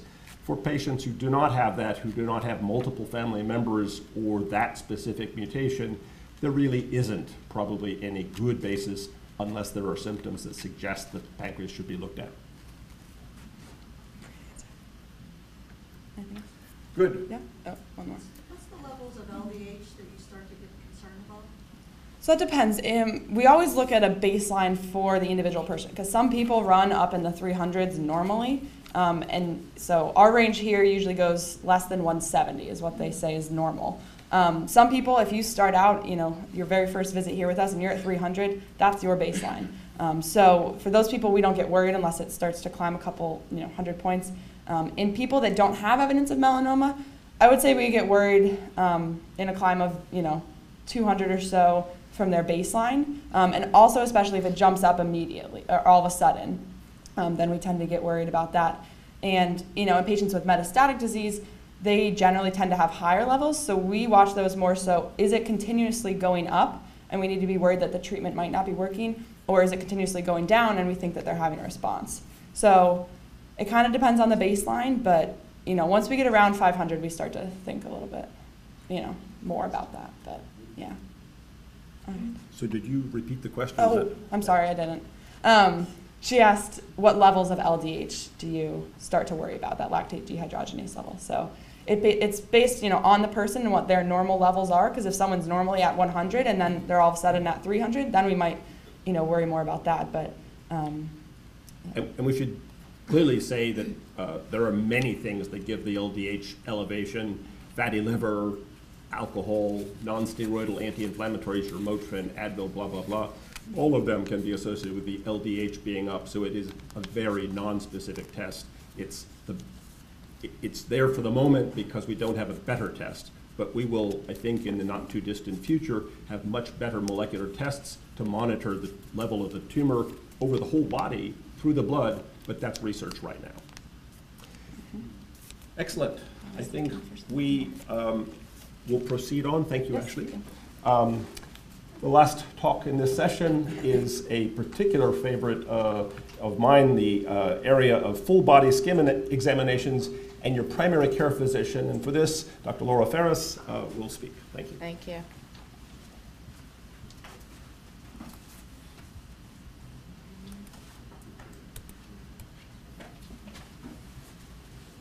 Okay, so thank you. I'm Laura Ferris, and I am a dermatologist. My interest is in melanoma early detection. So this is really important because melanoma incidence is rising. So if you look back 20 years ago or 50 years ago, the risk of being diagnosed now with melanoma is much higher than it used to be. And the reason that I think early detection is so important is that it's associated with increased survival. So if you look at the chance, the probability that you're going to survive for 10 years if you're diagnosed with melanoma. If you're diagnosed with melanoma in situ, the absolute thinnest melanoma, essentially 100% of people are still alive. Stage 1, about 90% of people are still going to be alive 10 years later. If you have stage 4 disease, and these figures are really sort of before some of the newer therapies that you just heard about, but very few people diagnosed with stage 4 disease at diagnosis are going to be still alive relative to people with early diagnosis. So why is that? This is just sort of the dermatologist perspective of early detection, which is that melanoma starts at the very top of the skin. It's at the surface where we can easily remove it surgically, just in the office. as it stays in place and isn't removed, melanoma gets deeper. It grows down into the skin, and it can become what we call ulcerated. It starts to break through the top of the skin. Once it's gone down into the skin, it has access to the lymphatic channels and to little blood vessels, and so it can travel most commonly through the lymphatics to your draining lymph nodes and then beyond, or it can just travel, through the blood also and metastasize. And then from there, that's when you see, the more serious problems that you guys have been talking about, where we need to use these very advanced treatments, because that's when melanoma can spread to the liver, spread to the lungs, the brain. This is why I'm very passionate about early detection. I want to be able to find melanoma when it's sitting at the top of the skin, when we can excise it before the horse is out of the barn. I'm going to talk a little bit about melanoma screening at UPMC. So I'm a dermatologist. This is a huge part of what I do. We don't have the workforce in dermatology to be the screeners of the entire population. I'll talk a little bit in my next slide about why my PCP. But we think that this is so important. This requires a collaborative effort to find melanoma early. This is not just the role of dermatologists. This is something that's important in primary care. So what we did was we talked with our big primary care network here at UPMC. And Dr. Kirkwood, really sort of took this on as he's trying to put himself out of business. He wants all these melanomas to be found early. And so he said, why don't we train all these PCPs how to identify melanoma? Let's give them a training module. And then when patients are in to see their primary care doctor, if they're 35 or older, offer them a skin exam as part of their regular physical. And then, we have a lot of sophisticated electronic health record features here at UPMC. And so we realized we could really use that to our advantage to help identify who would be eligible to be screened, and then help us track who actually was screened. And then we can look at who was diagnosed with melanoma using our cancer registry and the health record. So why my PCP? So most people don't see a dermatologist annually, but many people do see their PCP annually. So simply, they are going to see people who are never going to walk into my office. There are not enough dermatologists to screen everybody. We know that. And the goal is to empower PCPs, and frankly, as far as I'm concerned, the goal is to empower anybody who can detect melanoma. I have a colleague working on something to empower hairdressers to find melanoma in the scalp, which is hard to detect. So our goal is everybody should be empowered to find melanoma. And so we want the PCPs, when they're doing an annual physical, put the patient in a gown, take a look. If they see something suspicious, biopsy it if they're comfortable, or send it to us. Research shows that patients with thin melanoma, if you compare them to patients who are diagnosed with advanced or thick melanoma, they're more likely to actually have a PCP and to see that PCP at least once in the year before their diagnosis, and to have a physician look at their skin in the year prior to diagnosis. So we know that we have evidence that this is associated with a better outcome. So all the UPMC employed primary care doctors were invited to participate, and they took a course called Informed that teaches them a little bit more about melanoma early detection and what melanoma looks like, and what are the things that might fool you that you think could be but they're not. That would take 2 hours to go through that whole program. I'm just going to go through sort of some of the important features of melanoma that were covered in there, because they're also very important for patients to know. So clinical features of melanoma, we talk about things like the A, B, C, Ds. So here is this asymmetry. This is two halves of the lesion don't look the same. B is borders that are irregular. It's not a nice circle. C is color. 1, 2, black, darker than all your other moles. 2, 3, 4 colors. Diameter of greater than a pencil eraser. Regression. So when you have a mole like that that's black, but then suddenly it's white in the middle. Evolving, and I think this is one of the most important things. If something is changing rapidly, that's something that needs attention. So that's part of getting that history from the patient. And then finally, one that I like is called the ugly duckling. So if you just look at your skin and you say, this is the one thing that looks different than all of the others, you know, that oftentimes is a very sensitive sign that that might be melanoma. So we teach about all these things.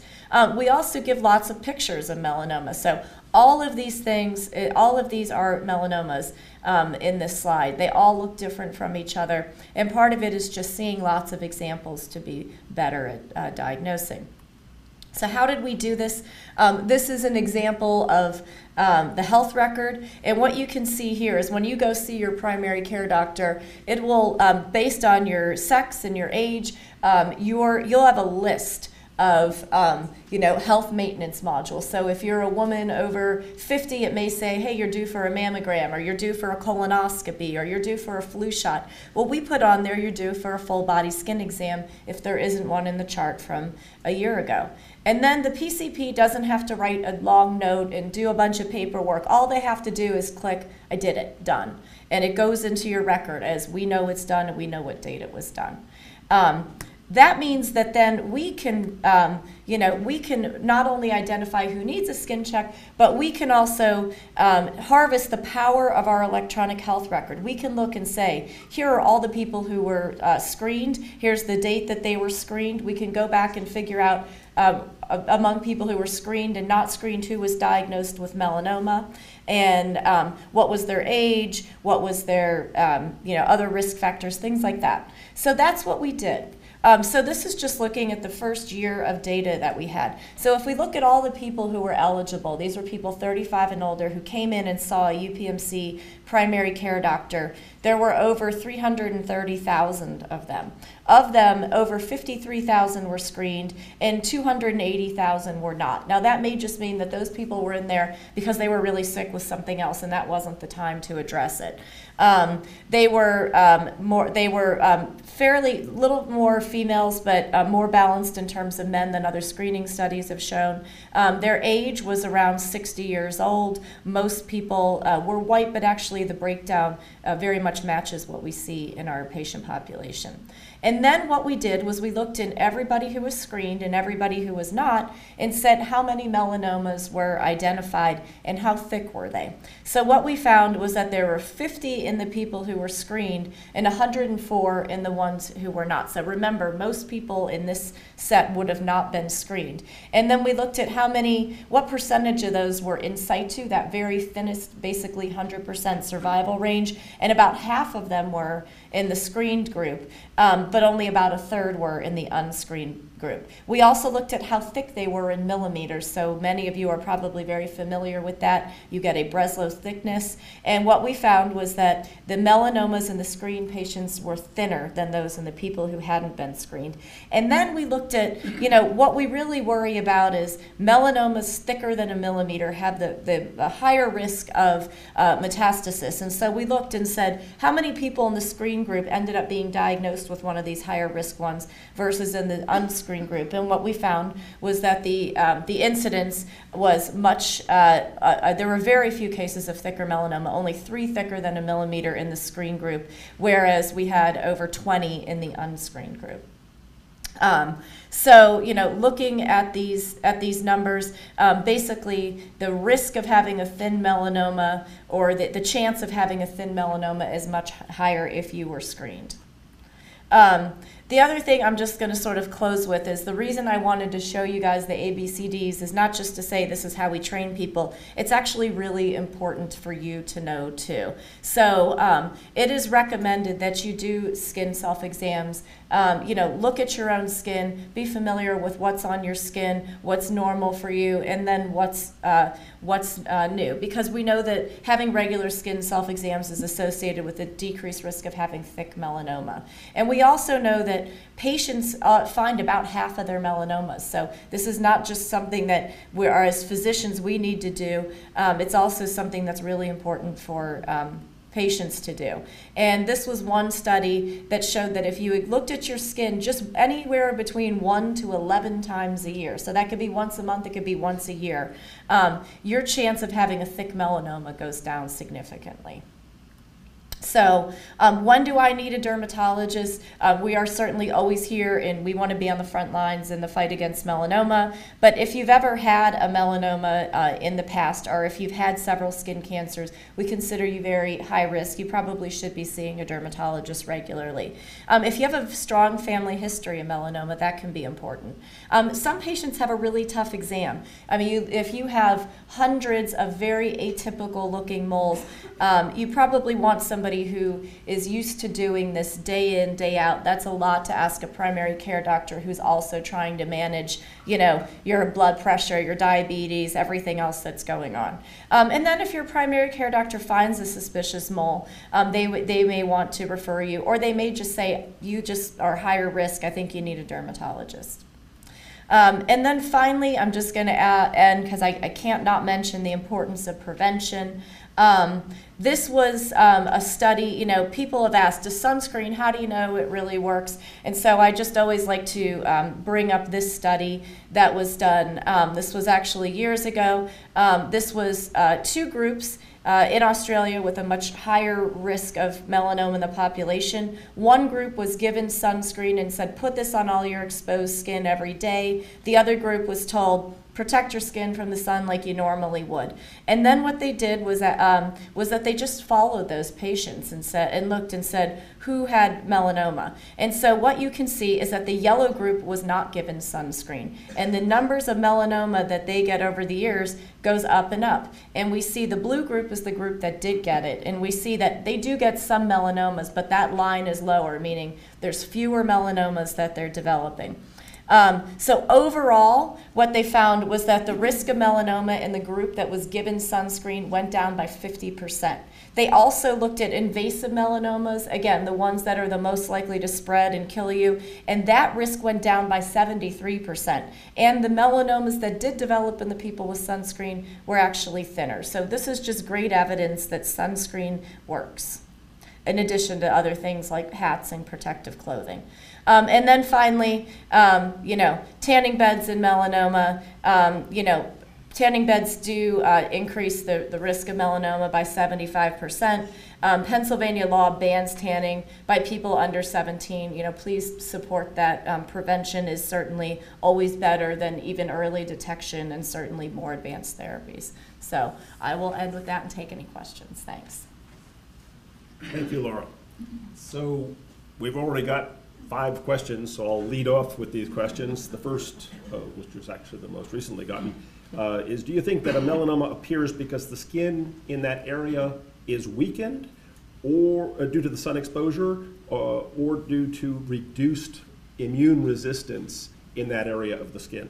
Wow, so that's a great question. There's probably a little bit of both. We do know that there are ways to look at the skin and look for what we call UV signatures. So it is a signature that says we can see mutations in the DNA, and we know that these are the type of mutations that we see with sun exposure. And so if you look at people with melanoma, they tend to have more evidence of the DNA damage associated with sunlight exposure. So I do think that there's definitely, the skin has been weakened in the sense that its DNA has been compromised by repeated sun. Probably there is something to do with the local immune response as well. That's a little bit harder to measure, but I think that's also very important. We can sometimes see that looking once the melanoma is already formed. So the next question is, do my children and siblings have a greater chance of developing melanoma because I was diagnosed with melanoma? So the risk of a kindred or offspring because you have had melanoma? Yes, the answer is that yes, they do. So usually when I diagnose somebody with melanoma, I will tell them you should talk to your siblings, and if you have children, mention this to them as well. Your siblings should get screened. Children, we can use this as a way. Very young children don't need to get screened for melanoma regularly, but we should certainly use this as a good teaching point to them about the importance of sun protection and make sure that they start screening. I usually say sort of once before they leave the home at 18 to go off to college or be on their own, have them see me once so I can get a sense of their risk and talk to them about it and come up with a plan, an individual monitoring plan. The next question is a toughie. Is a punch biopsy better than a shave biopsy, and if so, why? man, I could give a 30-minute talk on this, but so a lot of it depends on how you define that. So the most important thing when you biopsy a melanoma is that you get the whole thing out, that you get it out to the sides and that you get it out to the bottom. A punch is going to be of a defined size, with the biggest one being 1 centimeter across. So if I have a lesion that is 1.5 centimeters across, a punch is not a good thing because I cannot get the whole thing out. I will oftentimes do what you might call a shave biopsy, but that I call a scoop biopsy, which is I'm not just taking a little piece of it, I'm cutting out that whole thing down deep enough to get the base and to get the edges. It really depends on the size. If I think I can get the whole thing out with 1 punch and not sort of obscure the edges of the lesion for the pathologist, I may punch it out. That's it's a little bit of a case-by-case basis, and it's something to make sure you have a dermatologist who does a lot of melanoma diagnosis. The next two are correlated with one another. The first says, are full body scans, I think by that you mean total body skin examinations, necessary if one gets regular CT scans, the kinds of scans that Ashley was presenting, we use to follow lumps and bumps in the organs of the body.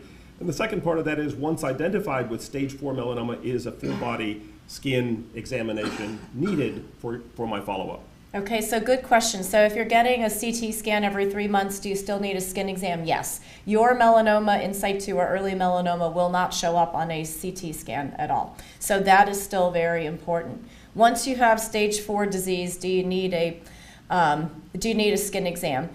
Sometimes we struggle with this. I think that it's good to have a dermatologist as part of your team. I still very often see people with stage 4 disease. If you are in the heart of dealing with very active therapy, dealing with side effects, and you just can't do another doctor's visit, I'd rather you skip your visit with me than your visit with Dr. Kirkwood. It's most important that you are sort of getting through that treatment. But we do think we're important as part of the care team. You can get another melanoma while you're being treated for your first one, and we want to help you to find it as early as possible.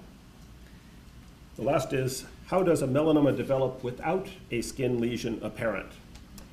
Okay, so there's sort of 2 interpretations of that. So unfortunately, there are people who have what we call melanoma with unknown primary, where all of a sudden you show up with something on your CT scan, it's in your lung and it's melanoma, and they say, my gosh, I never had melanoma, and somebody will send you to me and I'll look you over and say, there's nothing on your skin that I think did this.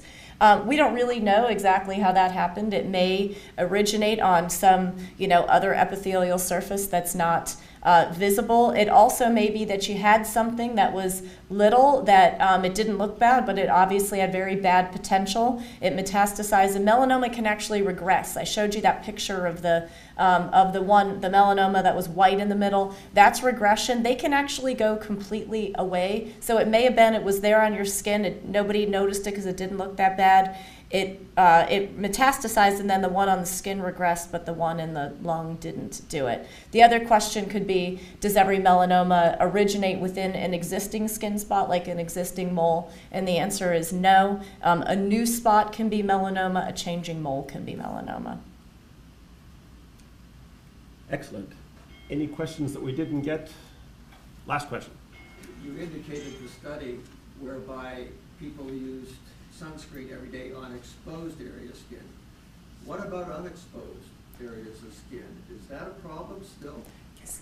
Yes, so the question is, the study I talked about was using sunscreen on exposed skin, but should you also be protecting unexposed skin? As long as you have on, if you're wearing a gauzy, thin t-shirt, then that's not giving you very good sun protection. If you have on a wool sweater, I'm not worried about ultraviolet light getting through there. And also, I think sunscreen is something that's easy to study and measure. It's really hard for me to study, did you sit in the shade and under an umbrella versus right out on an open beach towel at the beach. But really, how you get to ultraviolet light protection there's lots of ways to get there. So for me, when I go to the beach, it's under an umbrella, it's with a hat on, it's with clothing over, and it's with sunscreen. So there's not just one pathway to that. I said last, but I lied. We got one more question. Is makeup with sunscreen enough? So my guidance is always SPF 30, broad spectrum protection. And so if it depends what your makeup has in it. Also, the problem with makeup is I can barely get it on once a day, and reapplying it every 2 hours is just not going to ever happen. So probably you want to think about something that's a dedicated sunscreen, particularly if you're out if you're going to be out at the beach or outdoors for a prolonged period of time. Excellent. Well, the time has come for a break. And when we resume in about 15 minutes, Dr. Zarur will chair the session of the last set of talks.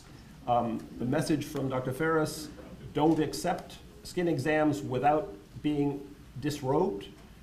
Tell all of your friends who are getting their primary care visits annually, even those who had no melanoma, that they should be seen disrobed in gowns so that the whole body skin can be evaluated.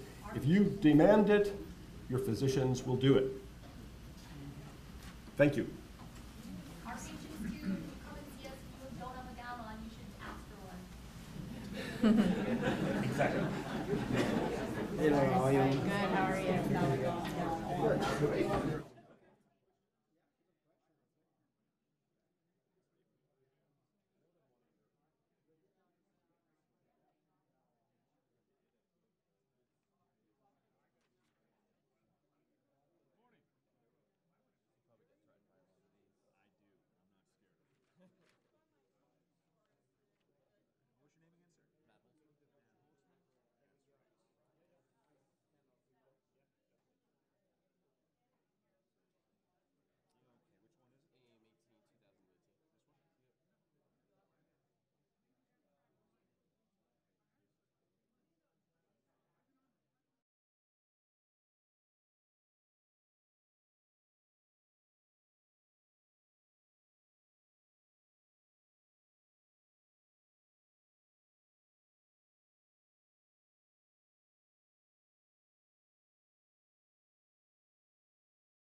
of melanoma, and I get to talk about it. So the lymph system has been something that's been studied since ancient Greek days. The name cancer comes from the Latin, which describes crab, which is that they identified very early on that cancer was something that had tentacles and something that grew along tentacle lines.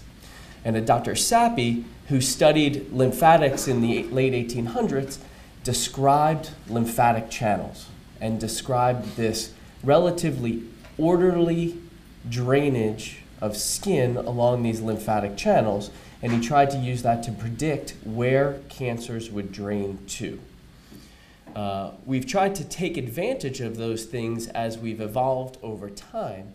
And in the 1990s, Dr.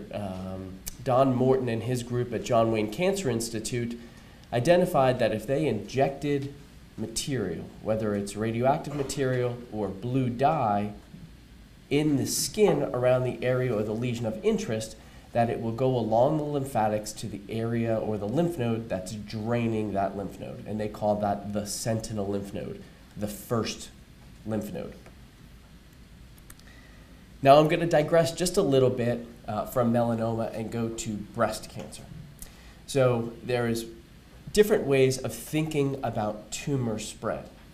And in the late 1800s, early 1900s, Dr. Halsted, who was a breast surgeon or a surgical oncologist who focused in breast surgery, identified or thought that he came out with the hypothesis that the spread of tumor cells is in a contingent manner, meaning that there was a stepwise progression of cancer. Cancer goes from tumor to lymph node to elsewhere. And the theory that if he can get ahead of the tumor spread in that stepwise progression, he can cure cancers. So he came up with the radical mastectomy and then the extended radical mastectomy. And he thought if he can surgically remove more and more and more, maybe he'll have a higher rate of cancer cure. So he was doing horrific operations on people, but at the time, it was thought that he was giving them the best chance at cure from their cancer. We've had the pleasure of having Bernie Fisher here at the University of Pittsburgh, and he had headed up the NSABP trials in breast cancer, looking at whether or not there really is a benefit to doing bigger surgeries in cancer cure. So he described that there is no orderly pattern of tumor cell dissemination, and that when a tumor sends out or spreads via the lymphatics, that's just an indicator that it has the ability to spread the cells elsewhere, not necessarily in a stepwise progression, but it's just an indicator that that tumor itself has the ability to spread. And he has proved this in breast cancer, and we are using that data to encourage us in melanoma to learn more about the spread of melanoma. So out of John Wayne Cancer Institute and Don Morton's group, after he introduced the sentinel lymph node biopsy in 1990, he then initiated a trial, a multi-center international trial, starting in 1994, looking at patients with melanoma and doing a sentinel, and either doing sentinel lymph node biopsy followed by completion lymph node dissection if the lymph node was positive, the sentinel lymph node was positive, versus no sentinel lymph node biopsy, you just had observation. They accrued 2,001 patients. 60% of the patients went down the sentinel lymph node route, 40% of the patients went down the observation route alone.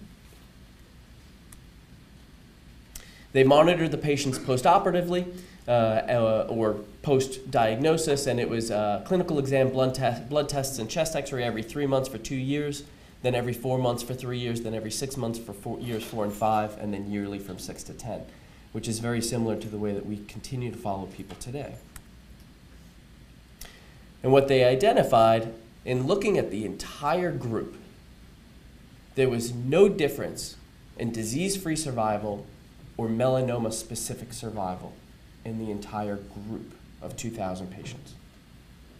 What they did identify was that the sentinel lymph node, when it was positive, was the strongest prognostic indicator of whether or not a tumor was going to have aggressive biology. So this justified that the sentinel lymph node biopsy is incredibly important. They then went on to breaking out the groups and doing subset analysis within this group of patients.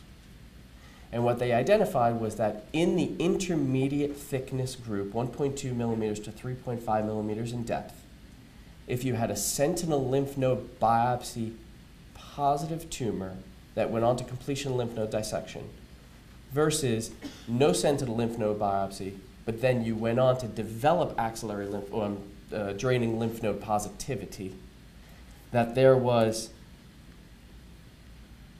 a difference in the 5-year melanoma-specific survival in that patient population. So from this paper, the conclusion was that sentinel lymph node biopsy is the single most important prognostic indicator in melanoma, and that in intermediate thickness melanomas, that a sentinel lymph node biopsy followed by a completion lymph node dissection, if the sentinel lymph node biopsy was positive, could possibly improve disease-free survival and melanoma-specific survival. So this encouraged us to maintain our way that we were treating patients, which was completion lymph node dissections. So we continued to do that for the next 12 years. Now the criticism of the paper was that was not the final endpoint of the paper. They never designed that paper or that study to look at that question. And that the number of patients that were in that subset analysis was not necessarily powered enough to really prove that point. And this group identified that and took that criticism and then started the next multi-institutional trial in 2004 looking at completion dissection or observation in patients that had sentinel lymph node positive diagnosis. So they went on for their wide local excision with their sentinel lymph node. Their sentinel lymph node was positive, and then they were randomized to either completion lymph node dissection or no completion lymph node dissection. And I'm sorry, I also just want to identify the published dates for many of these papers. So this paper was just published June 2017, so less than a year ago. So the eligibility criteria was just that they had an intermediate thickness melanoma with a sentinel lymph node that was positive. The primary endpoint was melanoma-specific survival, but they also looked at secondary endpoints: overall survival, disease-free survival, survival without recurrence, distant metastases-free survival, and extent of nodal involvement. So when they looked at the patient characteristics, there was no difference in the patient characteristics between the two groups. I just want to identify 3 particular characteristics. One, the median depth of the melanoma was 2.1 millimeters in depth, so well within the intermediate thickness melanoma. That there was no difference in the size of the lymph node metastases. Some people have talked about microscopic versus macroscopic lymph node metastases. There was no difference between the groups. And also the last point, which I'm going to get to later, but that a very, very small portion of these patients, 6% of these patients, actually received adjuvant therapy or preventative therapy after the sentinel lymph node biopsy. And what they identified at 3 years follow-up was that there was no difference in melanoma-specific survival. You can see that there's no divergence of the 2 lines. And when they went to look at each of the subgroup analyses, all the different subgroups, thickness of melanoma, number of lymph nodes, that there was no difference in any of the subgroups. So that for anybody who's presenting with a sentinel lymph node positive disease, that there's no subgroup that's going to benefit in this paper from a completion lymph node dissection versus no completion lymph node dissection and close observation. But again, as Melissa talked about earlier, the observation, people have to follow with their observation. which is every 3 months for 2 years, every 6 months for 2 years, and then yearly thereafter, getting the ultrasounds, looking at that lymph node basin, and if tumor starts to grow in that lymph node basin, then we take them for completion lymph node dissection, and only if they present with disease. And within that group of population, that whole entire population, that was about 20% of patients that had sentinel lymph node positive disease, did not get completion lymph node dissections, and then later presented with lymph nodes. So 80% of those patients we already saved from having an axillary lymph node dissection.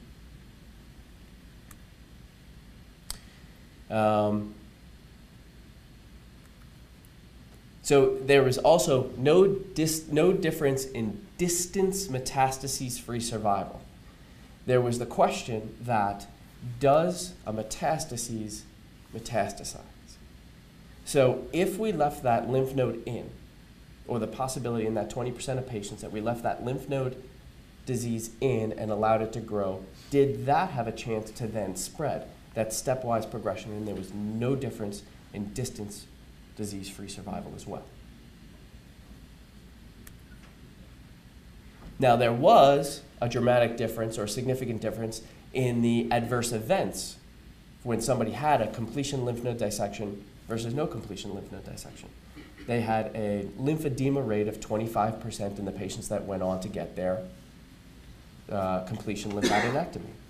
So it is not an insignificant surgery to go on to get your completion lymph node dissection.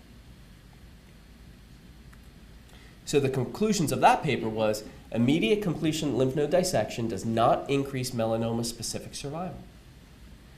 Immediate completion lymph node dissection increases rate of regional disease control and provide prognostic information, but again, it does not change overall or melanoma-specific survival. Now I enter into an area that's not my specialty, but by association, into the medical oncology arm of things and what Dr. Kirkwood was talking about. I won't get into the nitty-gritty of these papers other than just saying that the head author on this was Dr. Kirkwood himself, but that in patients with BRAF mutated melanomas, and again, this was published in November 2017, that there is a 50% decrease in the likelihood of recurrence of your melanoma if you had a sentinel lymph node positive melanoma and you had adjuvant therapy. So if the likelihood of you developing nodal disease is only 20% after a sentinel lymph node biopsy, and then Dr. Kirkwood treats you with the appropriate therapy, and that decreases it by 50%. So now we're talking an even smaller portion of patients that will present with axillary or inguinal disease. So even a less smaller group of patients that are going to go on to need their dissections. Now the one caveat is every patient that was enrolled in this had a completion lymph node dissection. So, but it's hard to believe that therapy for adjuvant therapy that works elsewhere is not going to work in the lymph nodes as well. So that is in the BRAF mutated arm. And in patients that are not BRAF mutated, they'll get pembrolizumab. And again, they looked at this population and there's a 43% decrease in metastases in patients that get adjuvant pembro. So again, in this group of patients, there will be even less patients that will present with regional disease that will need to go on for surgery. So conclusions is sentinel lymph node biopsy is the single most important prognostic tool we have to show us the biology of the tumor. Completion lymph node dissections can control regional lymphatic disease, but does not change overall survival. Conservative management of axillary disease should be under a program of close observation and serial ultrasounds every 4 months for 2 years, every 6 months for year 3, and annually from years 3 to 5. With continued improvement in targeted therapies and immunotherapies, we can further decrease recurrence rates, both local, regional, and distant, and potentially alleviate the need for further surgery. So it's nice to finally have data to show that we can do less radical surgery with the same outcomes. Thank you very much. Okay, good. So we're going to go to the question. The first question is there anything that can be done to alleviate lymphedema? Can you repeat it? Yes. So is there anything that can be done to alleviate lymphedema? There are lymphedema programs that can help patients. That everybody knows about the compressive therapies, but there are trials looking at doing lymphatic surgery in an attempt to reroute the lymphatics from extremities to decrease lymphedema. And one of the largest programs in the country is here at McGee Women's Hospital, focused mostly on breast cancer, but is happy to take patients with melanoma that do have lymphedema. Okay. The second question is someone with a compromised lymph node system, specifically CLL, is at greater risk of melanoma spreading through the lymph right. So system, yeah. I would say that we all know that immunosuppression increases the risk of skin malignancies, including melanoma. And CLL is an immunosuppression. You have a lymphoma of your immune system, and therefore you have you're immunocompromised, and increases your risk of getting melanoma, and likely increases your risk of progression of your melanoma. So I don't necessarily know that increasing your surgery is going to get ahead of the cancer, where if we could find some way to treat your CLL and repair your immune system, and then allow your immune system to do the surveillance that it's supposed to be doing, that is what's going to decrease your likelihood of progression of your disease. Yes, sir. Any other studies comparable to the New England Journal that support geographically the same idea that they support as far as the numbers, the percentages? Meaning the completion lymph node dissection? There is a paper in Europe. I'm sorry. The question was whether or not there was any other papers looking at completion lymph node dissections and coming up with the same outcomes. There is a paper out of Europe, and it was published before the American paper. But our paper is an international paper of 64 centers. The other paper, the problem was that accrual was not, they did not accrue as many patients as they wanted to accrue, so it's underpowered.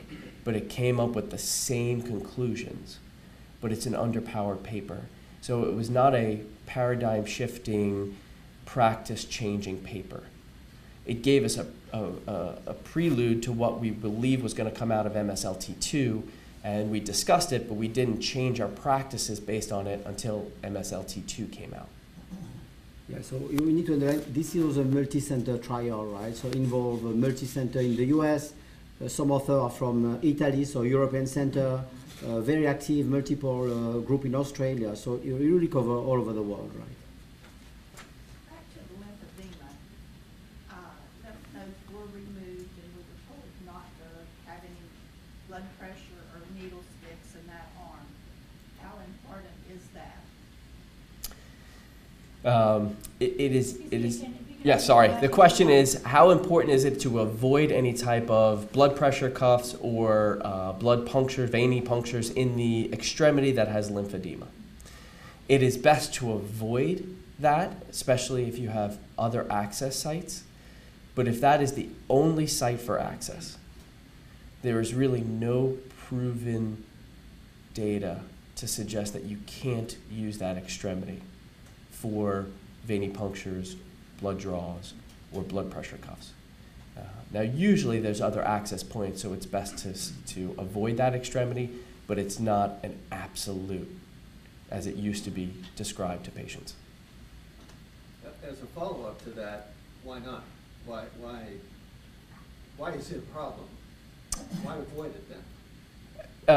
The thought, the way that I think of it is if you develop a hematoma from the veiny puncture, or if somebody puts an IV in that extremity and there is the release of the fluid into the subcutaneous tissue, then it'll be harder to get that fluid out of that extremity.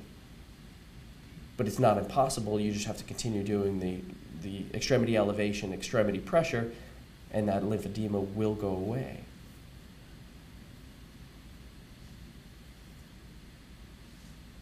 Yes, sir.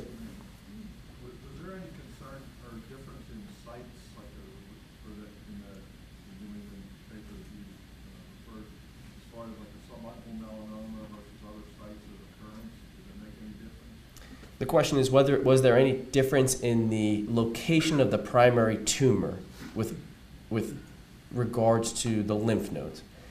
So no, in all of the subsets there was no difference.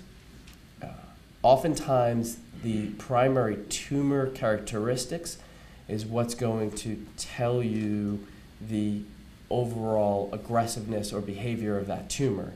And the lymph node is just an indicator or prognostic tool for that. Again, we believe that if a tumor is going to spread, it's going to spread in multiple different ways, not in a stepwise progression. So that the lymphatics is just telling you that this tumor has the ability or the characteristics to be able to spread elsewhere in multiple different mechanisms. Yes, sir? Yeah, after 5 years, are you considered cancer-free? Unfortunately not. With melanoma, we know that there is the further out from the primary tumor, the less likely it is to come back. And in the patients that I treat with colorectal cancer at 5 years, if there's no evidence of recurrence, yes, I could tell them that they're cancer-free and cured. With melanoma, unfortunately, there is not that cutoff because the immune system is so amazing and involved with cancer control that there can be a cell sitting somewhere that is not growing and only grows later on in life when something changes in the immune system. So with melanoma, the likelihood of there being a lymphatic spread and not being a distant metastatic disease at 5 years is probably unlikely. But you still have to be worried about growth someplace else, not necessarily just lymphatics. Thanks, Matt. Thank you. It was a great talk. So we're going to go to the next talk and the other side of the curtain. So now, what are we doing next? Now the research, what new trial, new option are going to be brought to the patient. And Dr. Delgolf is an active cancer immunologist working in the lab. And the question he's trying to address is, how to render this critical actor of the immune response called the T cells, the small lymphocyte, better. And this approach is increasing what we call their metabolic fitness, the way they process glucose or fat, and using this approach, is there any way to make them render better in killing the tumor target? So he's going to let us know about that. Okay.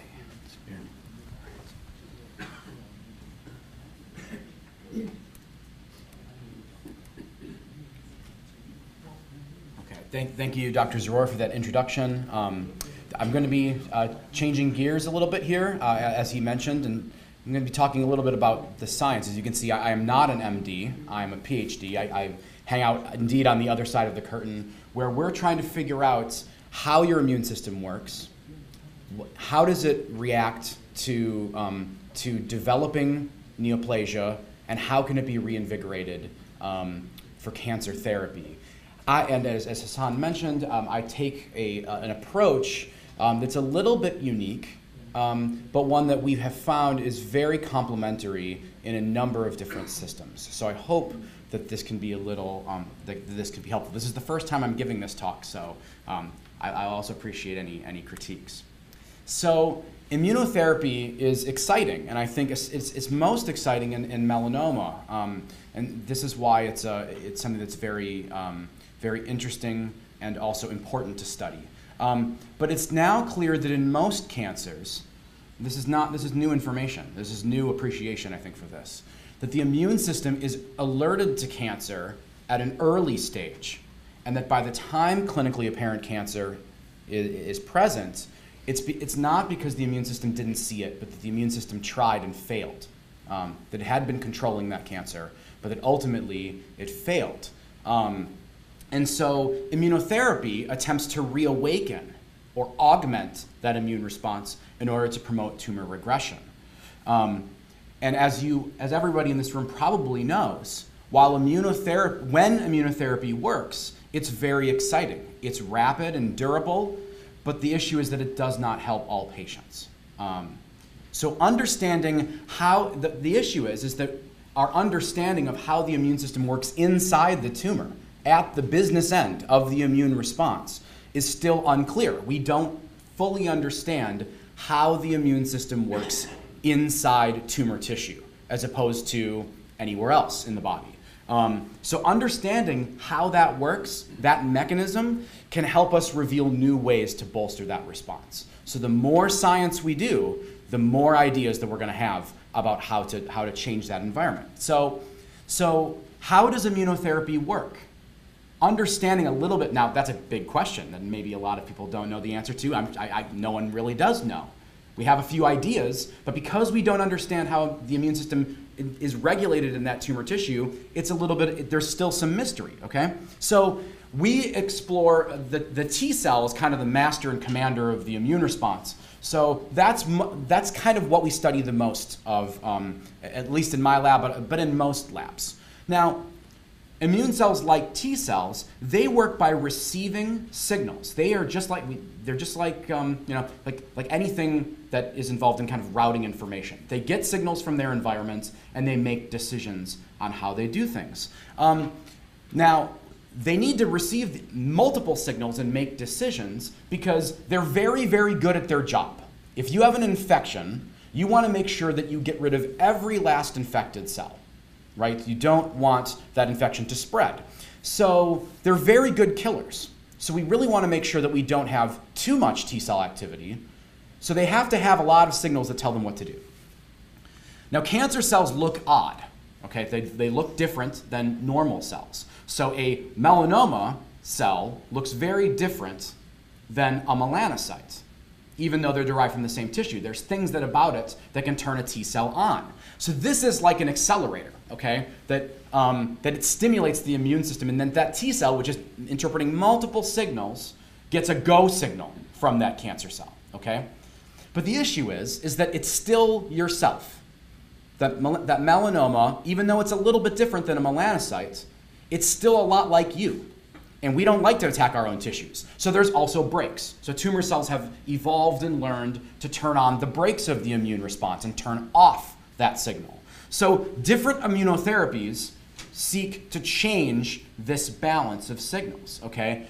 Some immunotherapies push the accelerator. Now, some of these were earlier immunotherapies, things like cancer vaccines. So vaccinating patients against the cancer can turn on new T cells that are going to find and be specific to those melanoma cells. But things like oncolytic viruses can stimulate the immune response. And cytokines like IL-2 and interferon alpha, these can turn on the immune response, meaning turning on that accelerator, those go signals.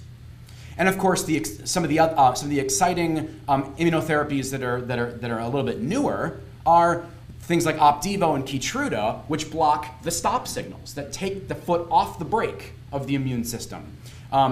These have resulted in unprecedented response rates, but they still don't work for everyone, right? That's the big problem, the big question.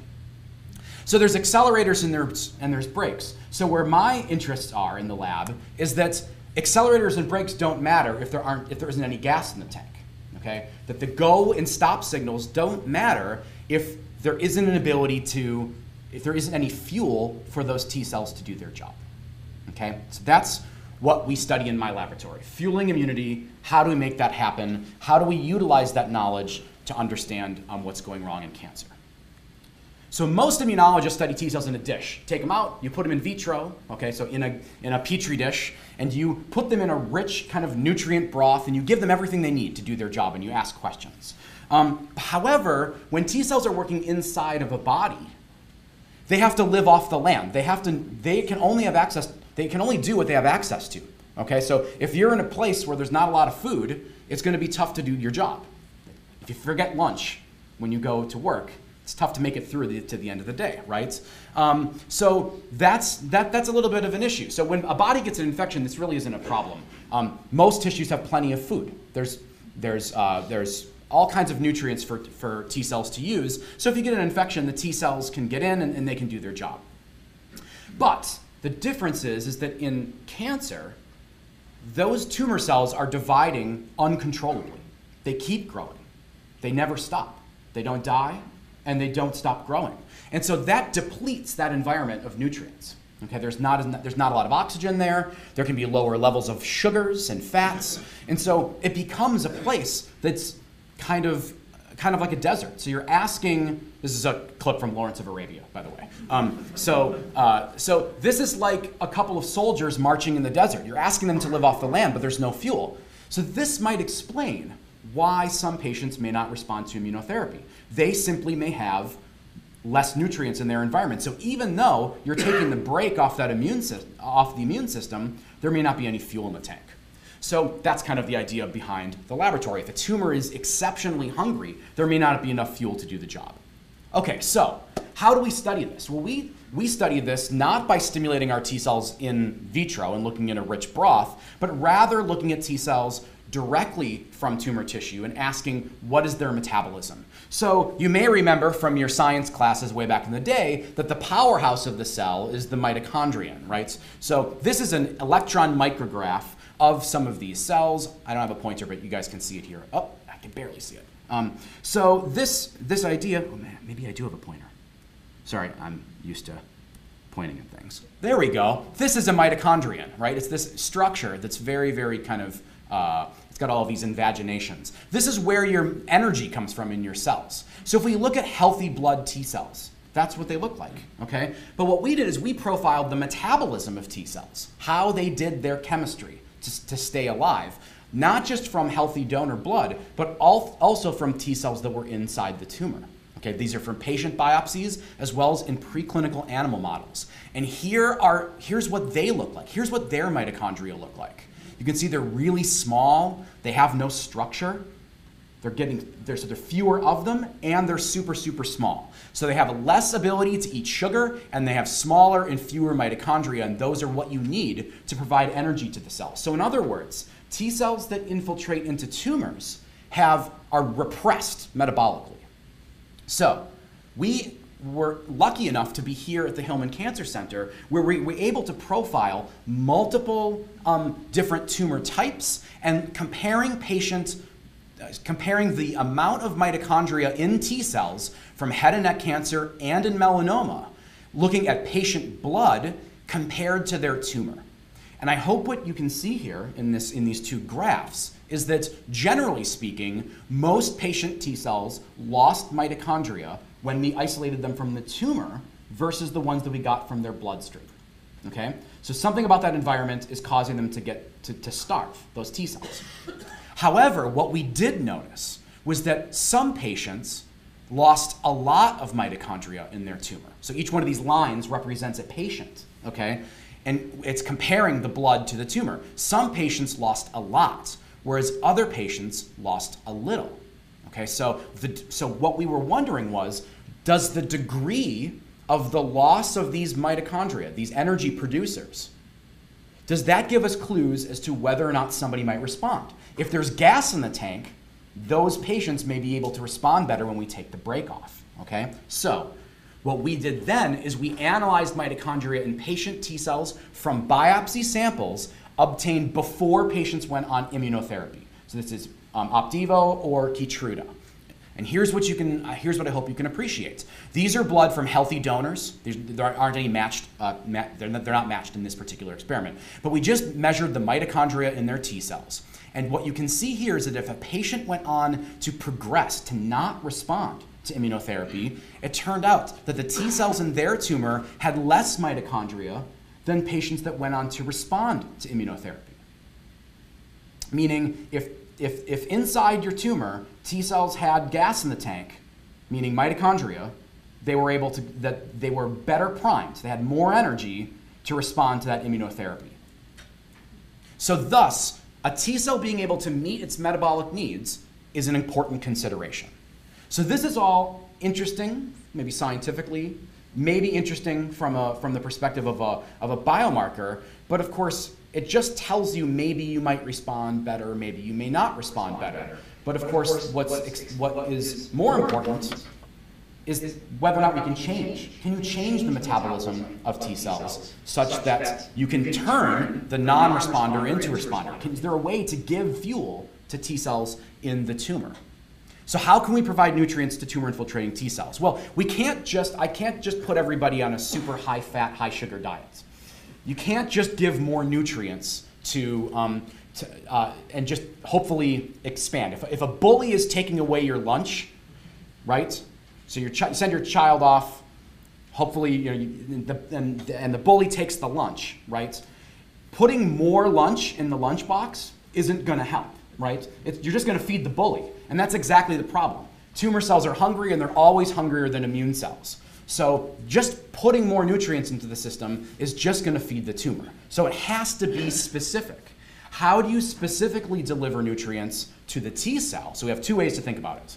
We can either find ways to specifically refuel the T cell or utilize strategies to inhibit the tumor cell such that it's a better environment. So instead of a desert and there's nothing there, perhaps we plant some trees or put a McDonald's there or something like that. There are 1,000 metabolism jokes, so I apologize in advance.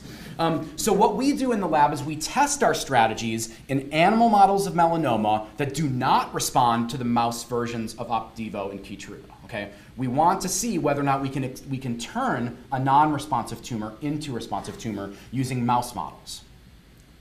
So, bolstering the T cell. How do we give a T cell more energy without giving the tumor more energy? Well, what we've found that there are proteins on the surface of T cells, much like the proteins like PD-1, these molecules that we block with Keytruda and Opdivo, that instead of being brakes and accelerators, go and stop signals, there are actually signals on the surface of T cells that tell the T cell to refuel, to make new mitochondria. And one of them is called 4-1BB, and it can be activated by a drug, an antibody, that turns on its function. Here's what happens, okay? This is kind of neat. You'll be able to look at some fluorescent microscopy today. So this is what happens if we block PD-1. You can see these are the mitochondria. These are these little green blobs.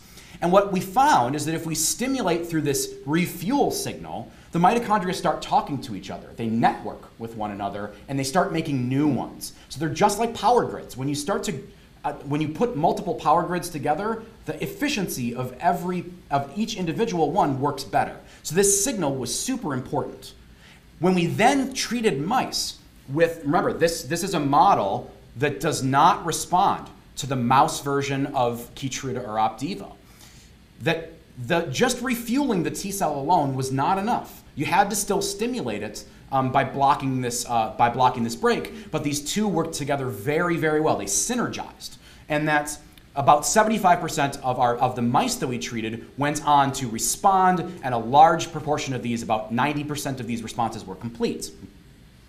Now, there's a lot of things that this molecule might do, so what we did is we used mutant mice. The thing about mice that's cool is you can delete genes and things like that, is that these T cells can't metabolically reprogram. So we deleted the ability for those T cells to get refueled, and if you do that, then you can't see this synergy anymore. So, in other words, by just topping off the gas tank, you were able to create synergy with this immunotherapy.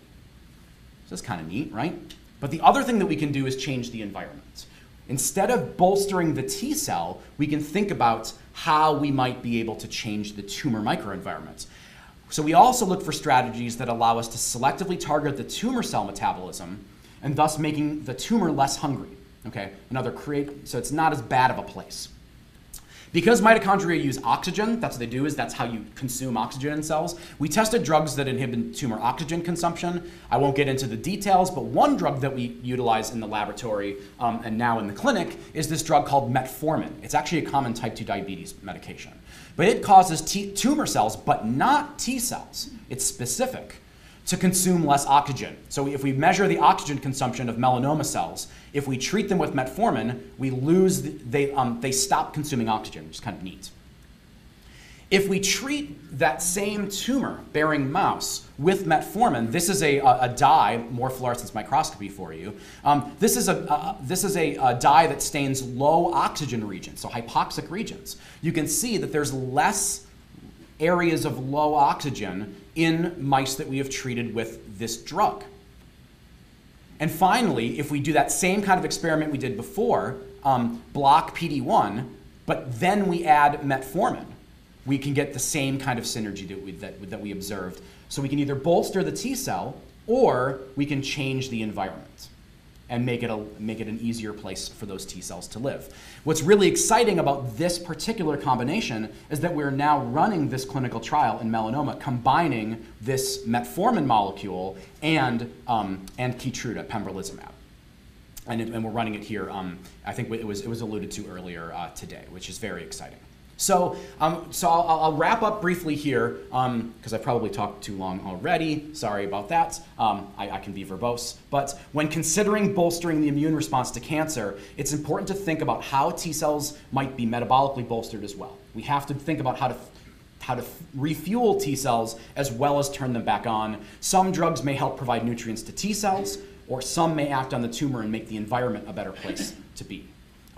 Some of these strategies are in clinical trials now. Others are still in the preclinical phase where we're working with animal models to determine how they work. But the thing that I didn't get to talk about today, which is important, is that a healthy whole body metabolism is important. It's important to eat right and to get plenty of exercise, and that can all help maintain a healthy immune system such that if you do go on immunotherapy, your T cells are going to be a little bit more fit.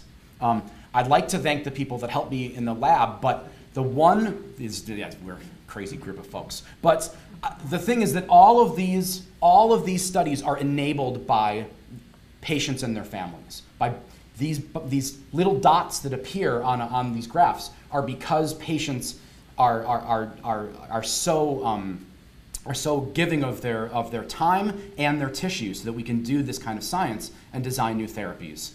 So thanks very much for your attention, and I'll take any questions that popped up. Okay, question? What about the role of certain beta blockers in treating melanoma? So that's actually a really good question. Can you repeat the question? Oh, sorry. The question was about a role of beta blockers and how they may influence the development of melanoma. So their effects on T cell metabolism are not. I'm not as familiar about the studies that have been done with those. Do you have any idea of beta blockers in T cells? John, I'm curious. The group at Roswell, actually, Betsy Rapaski has been studying this, and there is some suggestion, and they're now clinically testing this in a protocol where the beta blockers improve the effect of PD-1. Interesting. Yeah. We've never really used them in the laboratory, so that's something that could be very interesting. Yes. You talked about whole body involvement. Is there any holistic type treatment that would be in addition to immunotherapy that is being developed? So the question is about whole body metabolism and holistic types of therapy. The thing is that metabolism is actually one of these things that can be that you have the power to change. That's what's really exciting about it. And so there's the data are not clear in patients yet, but these clinical trials are being run. Just observing patients that do voluntary exercise, that are voluntary runners, for instance. But it's very interesting in mice. The data is very clear. Mice are actually really interesting. They're just like people. Some run and some don't. If you have a box of 5 mice and you give them a wheel, some will hang out and watch Netflix, and the others will actually run voluntarily. And if you then ask them, if you then put them on cancer-prone backgrounds, the ones that run, they have a better immune system, and they do better on immunotherapy. It's very, very clear. So in terms of holistic therapies that I'm not sure about actual like drugs and things like that, but the one thing you can do is make sure you exercise and eat right. I mean that it makes a difference. It really does. Sorry, I went way over, but thank you very much. Thank you. So we're going to switch gear, and I'm going to invite Dr. Davar, who is an oncologist working in the program and run some very exciting clinical trials. So new things, again, that we try to develop to boost the immune system and to propose things to patients that do not respond to current therapy of cancer. As an introduction, I was just talk about a few concepts. The main concept is when we try, like Greg is doing, other people are doing, try to understand the mechanism that the tumor used to its benefit to fool the immune system and to impede the recognition by immune system. we have been focusing mainly on the tumor microenvironment. You know, pathway, cells that are there, and approach to counteract these cells that have a deleterious effect on the immune response. I think one of the main, I think, very provocative advance in the field has been also to understand that outside the tumor, there are some main actors that may play a role, and basically the gut microbiomes, and some data in mice and now in humans that show that the bugs that you have in your gut can indirectly interplay with the immune system, have an impact on the tumor microenvironment, and that's what Dr. Dava is going to talk about now.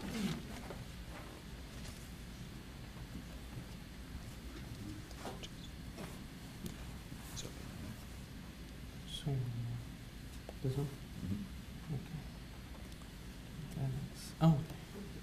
So thank you all for coming.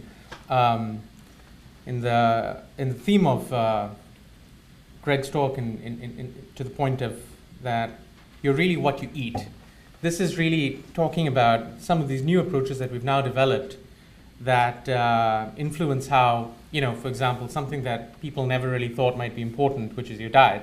Turns out it's really important to inform both response to treatment and also how that might be modulated to try and make new avenues to be treated. So, a lot of people in this room have actually benefited from this drug, but this drug is actually what has really sparked the re-emergence of cancer immunotherapy as actually being something more than just something that biologists were interested in treating. Because up until the advent of checkpoint inhibitor immunotherapy, cancer immunologists would all fit into one tiny room, probably smaller than this. Turns out right now cancer immunology is a field that you can't just have in one room. It occupies all of cancer, because at every one of these major meetings that we go to, there are 35,000 people, all of whom who claim to be interested in cancer immunology, even though that's not what they were doing 6 months ago. So the point is that this has really transformed the fate of people. People are getting better. People who once were destined to die within 2 years are now alive. And that really is what's happening here with these drugs. So people who used to progress, what this demonstrates is that in the first, with this therapy, for the first time ever, there's a tail to the curve that is more than just 5 or 6 or 7%. 35% of patients treated with Keytruda or drugs like Keytruda are alive well 2 years after they've been treated. These are patients with advanced cancer who would otherwise have passed away. The problem, however, is that it doesn't necessarily work in everybody. And the question is why, right? So it works because, immune cells are able to recognize tumor. That's something that is part of the reason why all of us don't have cancer right now, because cancer is being produced on an ongoing daily basis. The cells of the gut lining produce and transform into malignant tumor cells. But the body's immune system is capable of recognizing them and killing them. The problem is, at certain points, the cancer evades the immune system, and it does so by developing a cloaking mechanism that is this PD-1, PD-ligand-1 interaction. It turns out what Keytruda does, or drugs like Keytruda do, is that they block that interaction so that now the cancer cell is just much more obvious to the immune system. The immune system does a great job of clearing the cancer. Turns out, however, that it doesn't necessarily work in everybody.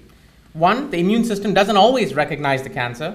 2, the immune system can recognize the cancer, but it's too weak to actually kill the cancer because of alternative means by which the cancer is able to overcome the immune system. And 3, sometimes counter-regulatory mechanisms predominate. The immune system is outweighed by, for example, insufficient T-cell fitness because of metabolic things such as what Greg was working on, or because of certain counter-regulatory proteins such as the TIM3 or TIGIT axis that Dr. Zaror has been working on.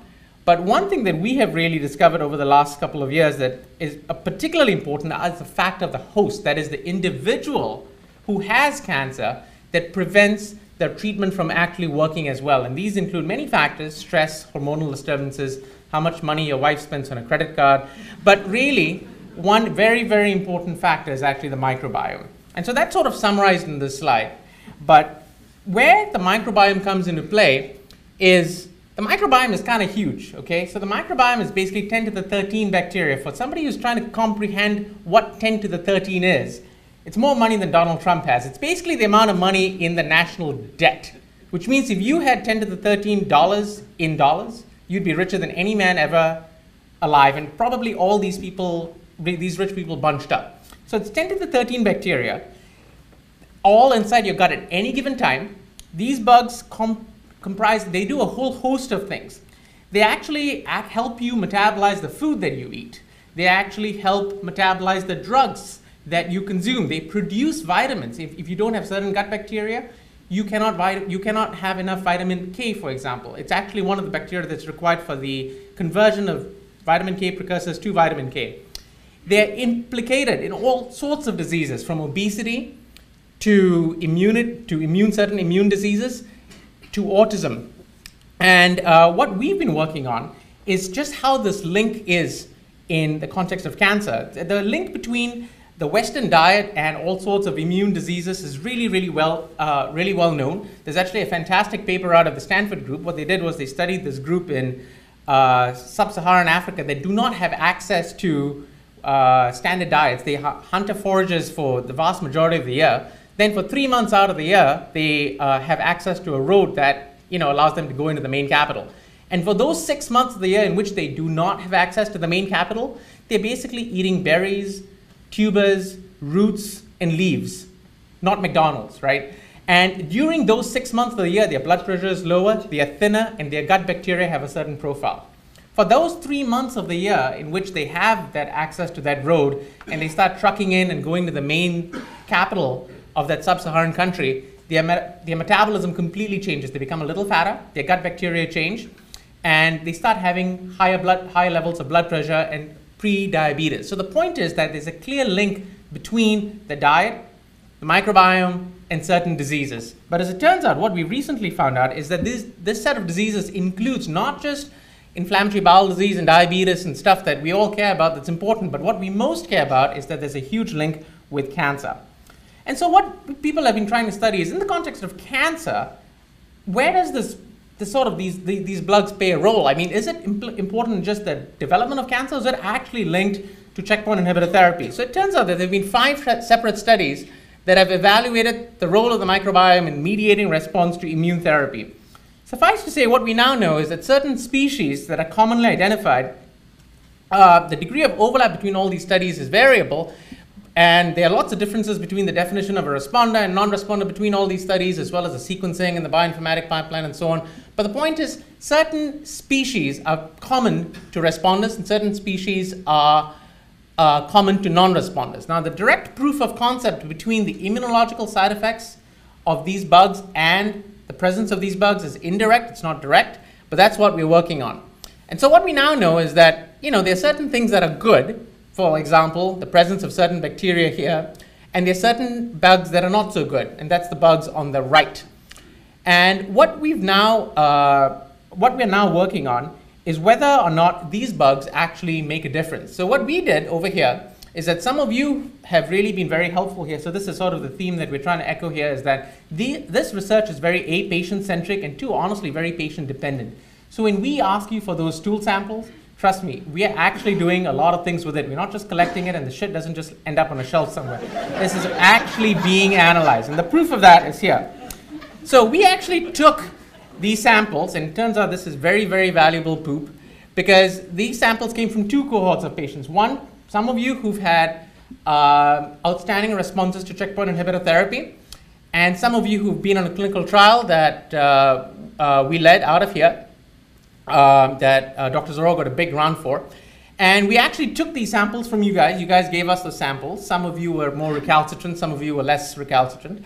We had to call you guys quite frequently, but suffice to say, we got samples from both people who did well and people who did not do quite so well. And what we found was very, very interesting. The first thing we found was that there was a significantly increased in the responders, in people who did well on this treatment, a significantly increased number of certain bugs. And what's very interesting about these bugs is that these are not the same bugs that were found in the studies done by these other groups, which sort of makes one wonder, because we took these stool specimens from people who've done really, really well and really, really well at 2 years. That's sort of the time point at which people have stopped being treated.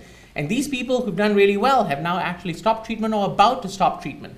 And what we're able to show, therefore, is that these bugs may actually be the ones that are mediating the difference in why people are responding, suggesting that not only are these other cohorts less accurate, we don't know that for a fact, but that the Pittsburgh cohort definitely appears to show different bugs that may be more tightly linked with having a good outcome than the bugs identified by the other cohort, which suggests that maybe modulating the microbiome may be something that can actually reverse the fact that some people do not respond to this drug. So the question is, if that's a theoretical exercise, just how can you do it? Well, as it turns out, this has actually been done already.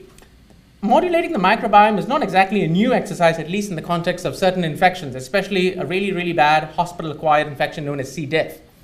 You actually do this through something known as FMT, a fecal microbiome transplant. For those who want to know what an FMT looks like, it's actually fairly, it's really not very surprising. It basically is a stool sample. You get a stool sample from a close relative who's healthy, usually that person is somebody's spouse or somebody who's living in the same household, and you bring it in, you give it to the gastroenterologist.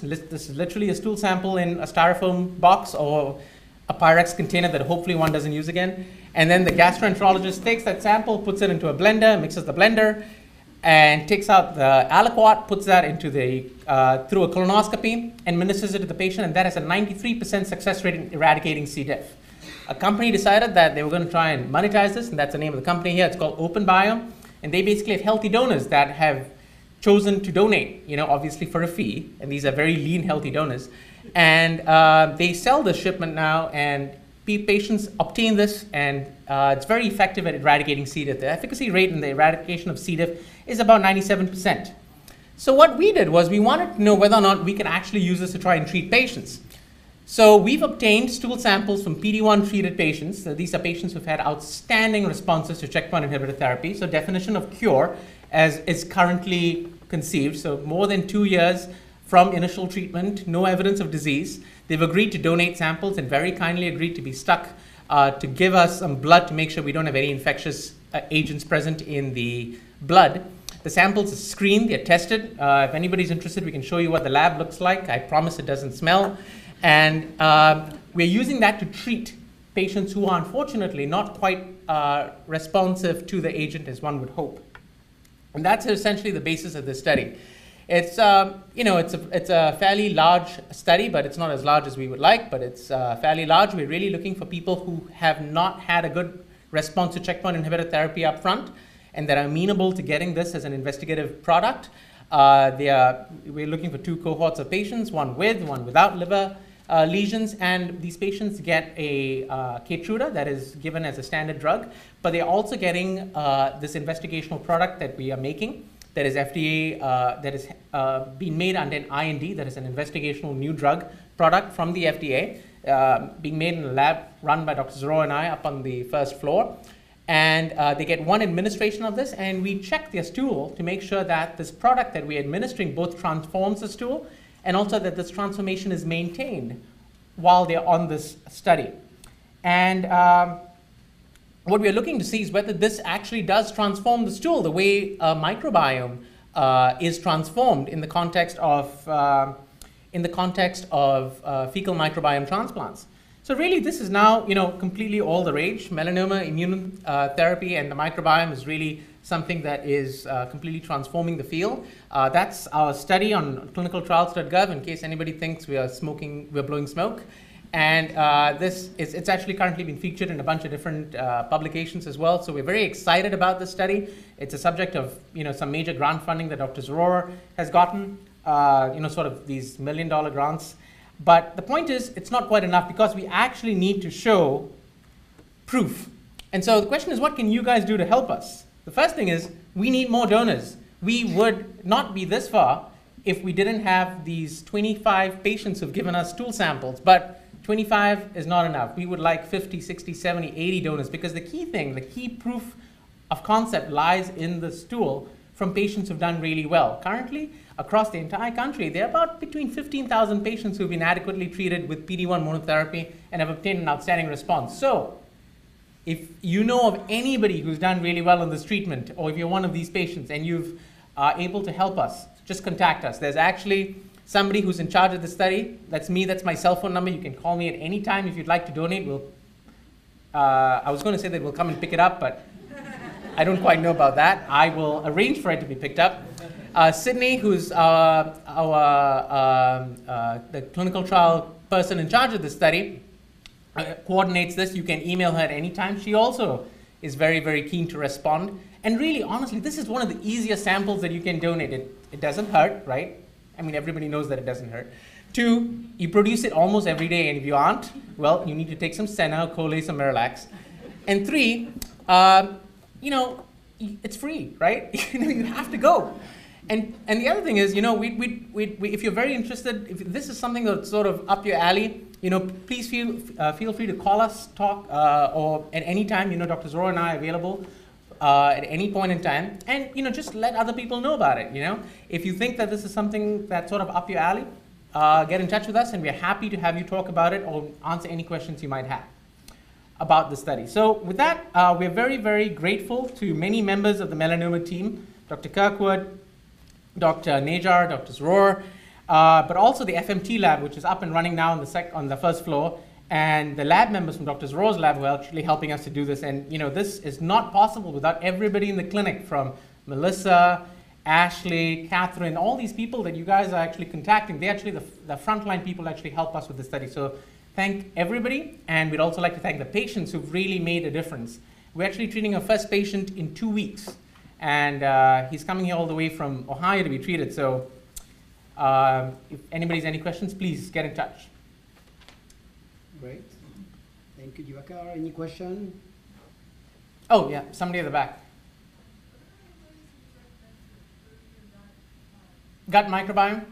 So the question is, are there any ways that we can recommend that would improve the gut microbiome? So that's a great question. Turns out that it's also a very complex question, because with 10 to the 13 bugs, it's hard to say what's good and what's bad. But one thing that we've realized is actually something that Greg alluded to earlier, in that when you look at what's good and what's bad, there's a lot of overlap between what's good between many different states. So there's a lot of overlap between what's good between people who are just lean and healthy, people who are responding to immune therapy, people who do not have diabetes, and people who exercise a lot. A lot of these bugs are actually shared. So it turns out if you exercise a lot, you don't have diabetes, you take certain medications, huge benefit to just sort of doing well. There's certain things that we know are bad. Antibiotics, terrible, terrible. There's a vast overprescription of antibiotics in this country. It turns out you call the doctor up and you say you have a cough, you're probably going to get an antibiotic. I'm guilty of this myself. So we're actually, in this context of this study, and actually most immune therapy these days, we're telling people to let us know if they've been prescribed antibiotics, because we really want to track this. We don't think it's a great idea for antibiotics to be prescribed willy-nilly. And if you're on an antibiotic while you're on one of these treatments, please let your treating physician know, because being on it too long for long periods of time probably isn't a good idea. But beyond that, it's something that we're actually investigating. We're very interested to sort of see all these different features that may affect these bugs. And on the context of this clinical trial, and actually in our treated patients, we're actually monitoring this as well. We're monitoring what people eat. What about probiotics? That's a great question. So probiotics, prebiotics. Are these helpful? Can you make a difference to the clinical outcome of patients being treated on these treatments with a probiotic or a prebiotic? So for those who may not know what this is, a probiotic basically is a collection of certain bacteria. A prebiotic, it's really a technical differentiation, is a collection of certain things that are going to transform into this prebacteria. So probiotic, what do you buy from GNC? Prebiotic, yogurt, or kefir. Turns out we just don't know, because when you think about this, we've identified one set of bugs. MD Anderson has identified a different set of bugs, and the guys in France have identified a different set of bugs. Is this because the yogurt is different in these 3 countries, or is it because the food is different in these 3 countries? We have no clue. So the point is, once we identify exactly what needs to go into this cocktail, it'd be great. We could make a probiotic out of that. But in the absence of knowing exactly what bugs need to go into that cocktail, we just don't know enough to recommend one probiotic over another. What we'd recommend is a lean, sort of trying to lose weight, staying healthy, being active. But beyond that, and a high fiber diet, at least 30 grams of fiber. But beyond that, we just don't know enough to say that to recommend one product over another. Okay, thank you so much. All right. And for this update, we're going to move on. We need to move on. So now Dr. Ryan Massa, who is an oncology fellow, is going to talk to us about the new immunotherapy in the field.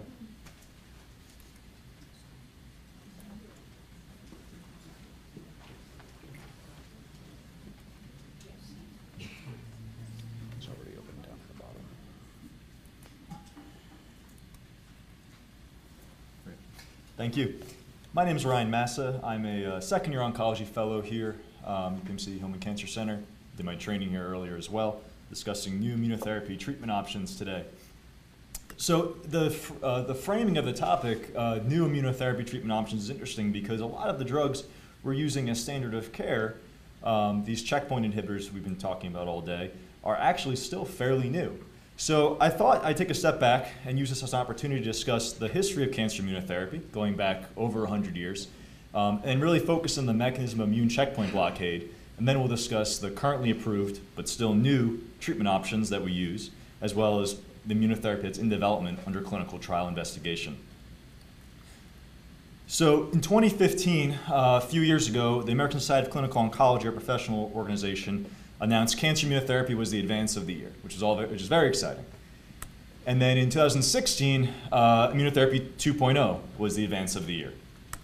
And then in 2017, again, adoptive cell immunotherapy was the advance of the year. That's most recent. So Dr. Davar talked about this as well. 10 years ago, cancer immunology was not a hot field. Since I've joined fellowship training here, it's all anyone wants to do. It's really what we talk about on a daily basis. Most of our new fellows we recruit to the program are interested in immunology to some extent. So this field, despite being now a hot field, goes back fairly far back in medical history.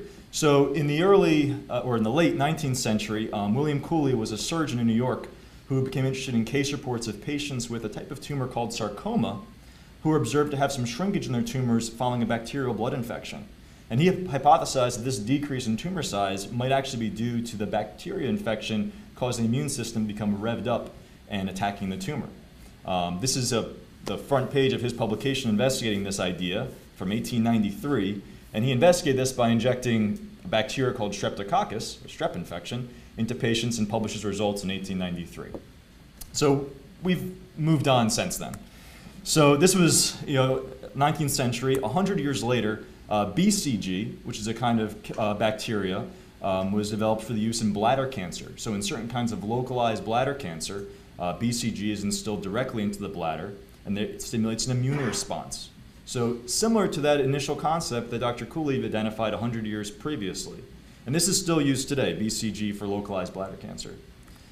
In the early 90s, high-dose interleukin-2, or IL-2, was approved by the FDA for renal cell cancer, and then in 1998 for melanoma. IL-2 at high doses promotes the activity of a certain kind of immune cell called CD8 positive T cells, among other immune cells. And while this regimen can be particularly toxic, for some patients they can have a good, durable response. Interferon alpha-2b is a treatment that promotes the activity in a kind of T cell called T helper cells. And this is approved in the mid-90s for patients with melanoma that was completely removed by surgery, so the adjuvant setting, to reduce the risk of recurrence. And then finally, checkpoint inhibition, which is what most of us are familiar with today. I marked 2011 here on our timeline because this is the year the FDA approved the first checkpoint inhibitor, ipilimumab, for unresectable melanoma. And I'll spend the next few minutes discussing checkpoint inhibition, as it's probably the most common type of immunotherapy we use in patients with solid tumors today, including melanoma. So you've seen more complex versions of this diagram here today, but I felt this was a good opportunity to discuss how checkpoint inhibition works on a straightforward level. So on the left, you have a tumor cell. On the right, we have a T cell. There's multiple kinds of T cells. We'll just describe it as an immune T cell right now. So cells, in general, as Dr. Delgoff said, have many different molecules on their surface that allow them to interact with their environment. These are two of them. These interactions can have many different effects, including making the cell more active or making the cell less active. And this interaction here between the immune cell on the right and the tumor cell on the left leads to activation of the T cell, and this activated T cell kills the cancer cell. This is a process that goes on every day, and as your immune system identifies malignant cells and kills them. As I said, there are many, many molecules expressed on the surfaces of cells, and here's a sampling of some known interactions between immune T cells and tumor cells. We'll focus on the most widely used immune therapy in practice, which is PD-1 and CTLA-4. PD-1 being Opdivo and pembrolizumab, and CTLA-4 being Yervoy. So again, we have the tumor cell and the T cell, and the interaction at the bottom there is what we want to see happen, lead to tumor cell killing. But I've drawn in blue the PD-1, PD-L1 interaction. That's what nivolumab and pembrolizumab affect. So when this interaction forms, we have the T cell that's unable to kill the tumor cell. It leads to decreased immune surveillance. So this T cell is no longer doing its job of killing the tumor cell. So through the use of a type of drug called a monoclonal antibody, which pembrolizumab and nivolumab are, we can block this interaction. By blocking this interaction, the T cell becomes reactivated and then kills the tumor cell, which is our goal. So this is the goal of this intervention, to activate the sleepy T cell and reinitiate T cell surveillance and tumor killing. So Melissa talked about this a little bit too, so I won't spend too much time here, but this activated T cell is now killing the tumor cell, which is good. But this activated T cell is also going to potentially, in some patients, attack other normal tissues. So we can see this with the toxicities that we see with the checkpoint blockade, like when it attacks the bowels and can cause colitis with diarrhea and abdominal pain. It can attack the liver and cause autoimmune hepatitis, which is a lot like any sort of autoimmune hepatitis someone can get not on checkpoint blockade. It can cause rashes, pneumonitis, and then hypothyroidism and pituitary problems. Melissa went into more detail about the toxicity, so I won't spend too much time here. But the toxicity we see with checkpoint blockade are certainly not hair loss, infection that patients experience of the traditional chemotherapy, but it's more autoimmune toxicity. So treatment, sometimes depending on the patient's situation, we'll stop the drug, we'll sometimes give steroids, and less commonly, but occasionally if severe, we'll give medications, like infliximab or Remicade. Moving on to the immunotherapy we're using now in clinic, and I'm going to focus on the new immunotherapy, meaning the ones in the last 5 to 6 years that we've been approved. And what's interesting is these drugs are new enough that we're still developing new uses for them. So Yervoy or ipilimumab, an anti-CTLA-4 agent, initially approved in the unresectable or metastatic setting, and also approved for stage 3 disease that's been completely surgically removed. You're probably all familiar with these two. Anti-PD-1 drugs like Keytruda or pembrolizumab, which is used in the unresectable or metastatic setting. And then Opdivo or nivolumab, which was also used and is still used in the metastatic setting, but as of November, December, was approved for stage 3 melanoma that's been completely surgically removed. So that's stage 3 melanoma that's been removed by a surgeon, and the nivolumab is then given to reduce the risk of recurrence. So that's a new use for still a new drug. One of the ways these drugs are being studied now is in combination, both with the agents we already know how they work and with newer agents as well, which I'll get into shortly. So this is an approved combination of 2 new immune therapy drugs. Nivolumab and ipilimumab are used in combination in patients with metastatic or unresectable melanoma. And the combination has, in the study that was done, showed an increased response rate at the cost of some increased toxicity.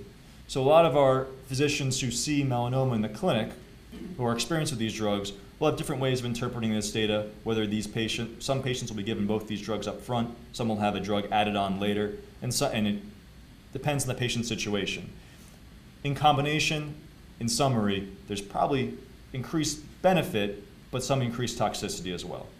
And the question exists, which isn't fully answered yet, is what the ideal sequence is in these drugs, whether it's better to start with one and add one on later, vice versa, start with both up front. These are questions that are still being answered. So I didn't want to finish up without talking about other immune therapies in addition to checkpoint inhibition, because these are important as well. In general, these are used somewhat less often in present day in 2018, but they may still have a role in the treatment plans for some patients. TVEC, the first one, I won't read out the whole name out. TVEC is a modified oncolytic, so cancer-killing herpes virus, designed to produce an immune stimulatory protein. So this is an FDA-approved therapy, and it's the first FDA-approved oncolytic virus therapy. It's injected directly into the tumor. It's used in patients for local treatment of unresectable lesions who occur after initial surgery. Interferons are naturally occurring proteins that are administered in the treatment setting at high doses. And interferon is given after surgery to reduce risk of recurrence, and that was approved in the mid-90s for in the adjuvant setting for melanoma after it's been surgically removed. Lastly, interleukin-2. And interleukin-2 is a type of molecule called a cytokine that stimulates the immune system. And again, when given to patients with melanoma in the treatment setting, we give it at very high doses. This is a treatment that we hospitalize patients for because the toxicities from it can be fairly severe. They're usually hospitalized for several days while they receive the IL-2 treatment. It can be fairly toxic, but some patients can have a prolonged, durable response. So future directions. So earlier in this talk, I showed a slide of the many molecules expressed on the cell surface, which have a role in modulating the function of the immune system. And many of these molecules are under development, under investigation as potential drug targets. So I'll go through some of them now. These are inhibitory molecules like the PD-1, PD-L1 axis we discussed earlier and what nivolumab and pembrolizumab both attack. TIM-3, the first one here, when TIM-3 binds to its corresponding protein, it leads to death of the immune cell. So blockade of TIM-3 with antibody treatment is being studied in combination with anti-PD-1 antibodies. LAG-3 is another one of these molecules on the cell surface. It's present on immune cells, and when it binds to its corresponding protein, it leads to decreased immune activity. So there's early data from a study of anti-LAG-3 and anti-PD-1, nivolumab, in patients with melanoma, all of whom had already received standard of care anti-PD-1 therapy. And that was presented at one of the National Society meetings last year, and the early data was encouraging, but this is still under investigation. The last one here is IDO, and IDO is actually not a molecule on the surface, it's an enzyme inside the cells that inhibits the function of the immune T cells. An inhibition of IDO to increase T cell function is under investigation. These molecules are stimulatory molecules, so we want to increase the effects of these molecules in the therapeutic setting. 4,1-BB is a stimulatory molecule, and there's an antibody with some promising early data in combination with nivolumab in this drug, again, still under investigation. CD40 is a surface molecule that helps activate T cells, so it's being studied in combination with both anti-CTLA4 antibodies and anti-PD-1 antibodies. GITR is also being evaluated in patients with melanoma currently. And the last one here, KIR. KIR stands for killer cell immunoglobulin-like receptors. And it's it's a molecule that's under investigation with an inhibitor of KIR, and that's being studied in combination with ipilimumab and nivolumab. Lastly, I want to focus on one more topic here. I mentioned that ASCO announced adoptive cell immunotherapy was the advance of the year for 2017. So here we have a trial in multiple solid tumor types with adoptive T cell therapy. So you'll see tumor-infiltrating lymphocytes, or TILs. And I'll use the word TIL from here forward to describe those. So TILs are immune cells that have migrated into a tumor. They've infiltrated into the tumor. So TIL therapy is a multi-step process, and it involves first removing the tumor, cutting the tumor out. Then TILs are extracted, prepared, manipulated, and expanded in a laboratory setting. So not necessarily in a test tube, but in a test tube-like setting. But separately, the patient from which the tumor was removed and the TILs were extracted is admitted to the hospital and given chemotherapy to suppress their immune system temporarily. While that's happening, these TILs that have been expanded in the laboratory from the patient's own body are then given back to the patient at a high dose with the goal of destroying any remaining tumor. In the protocol we use here, we actually give IL-2, which we use in other settings, to stimulate the immune system as well at the time of TIL infusion. So this is using the patient's own immune cells, expanded in a laboratory setting, and then given back as a kind of treatment for melanoma. This technology is under study in melanoma among other different tumor types. So, brief overview of the history, the current state of the field, and future directions. It's an exciting time. Thanks very much for inviting me to speak today, and I'll take questions. So the first question, what determines the initial choice between using Yervoy versus Keytruda Opdivo? So the question about Yervoy, which is the anti-CTLA4, versus Keytruda or Opdivo, which are the anti-PD-1s. In general, now in 2018, if we were going to use one of those options, we would usually, most clinicians would favor using the anti-PD-1 on its own. The toxicity profile seems to be better compared to anti-CTLA-4 with a better response rate. So PD-1 is, if we're going to use one of those, the PD-1 is usually our choice now. And as someone said earlier, nivolumab and pembrolizumab are generally thought to be equivalent with the data we have. Good. Okay, thank you, Ryan. So we're now going to switch and have the opportunity to hear a patient story. So Mr. Frederick Isenrich has very kindly accepted to talk to us. Thank you. About the experience. I'm glad to be here, but before I tell my story, there's two things I have to do. The first one is I want you to go back to Laura's presentation and look at the scariest thing we've seen today. And that's the survival rate of people 10 years out from that time frame. I can tell you that I was first identified with melanoma 9 years and 4 months ago, and I'm still here. The second thing is I owe a deep gratitude to this place and to particularly 6 people. And first of all, I was led to Dr. Kirkwood originally. And then Melissa Wilson is like my third daughter. I've been dealing with her for that whole 9 years. Thirdly is a doctor that's no longer here, my first surgeon, Dr. Eddington. And then my second surgeon, the miracle worker who you heard today, Dr. Holtzman, who has saved my life at least twice. And lastly, I have to tell you that Dr. Devar is currently who I'm dealing with, and I call him the mad scientist. In addition, I really have to talk about someone who's not here, my wife, Bonnie, who's had to learn to do things she never thought she could do as a result of some of the things that have happened to me and I've had to go through. My wife first found a dark spot on the bottom of my foot. And so my melanoma was from a mole, and which eventually led me to Dr. Kirkwood, who had February of 2009 my first surgery, where they removed my middle toe on my right foot, and also went in and did, as they talked about, my sentinel node, and I think a total of 4 of my nodes up in my groin. And of course there was cancer stage 3 in the sentinel node. But what I remembered from the doctor when Dr. Eden called me that night is he said they thought they got it early, but they were going to have to do the surgery to remove the rest. But that night, it hit me. I had cancer in my body. And I thought of 3 things. I thought, first of all, he said he thinks he got it early. And that's going to be my story to my family. And secondly, I was going to fight this. I was not going to be a victim in my own mind. And thirdly, I thought of my brother, who died from mesothelioma at age 48, and how much courage he showed if it really got bad.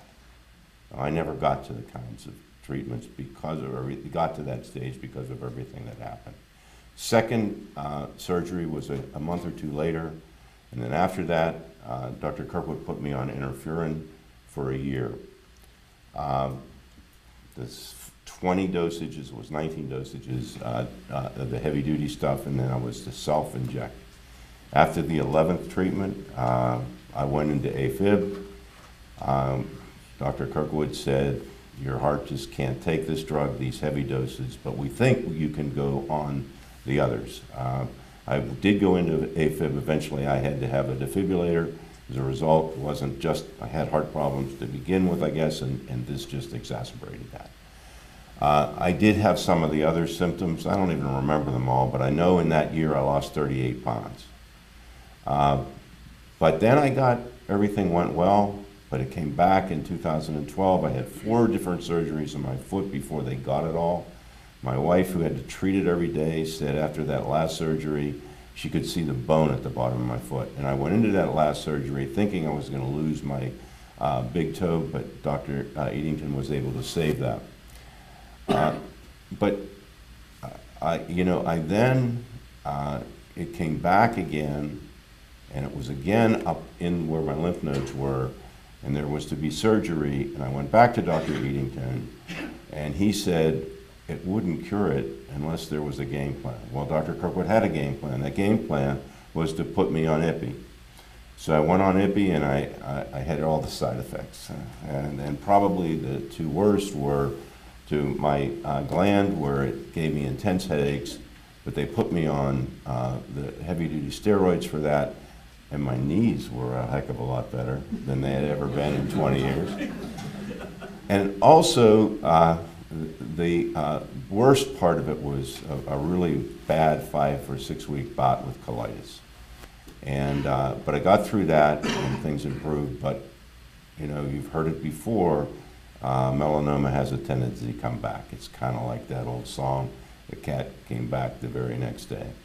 So we went for a while, and then in 2015, I guess it was, they discovered one on my, I was getting sick and I wasn't doing well, and they discovered a tumor in my spine, on my spine, which they treated with radiation and neutralized it, and I've never heard anything about that one since.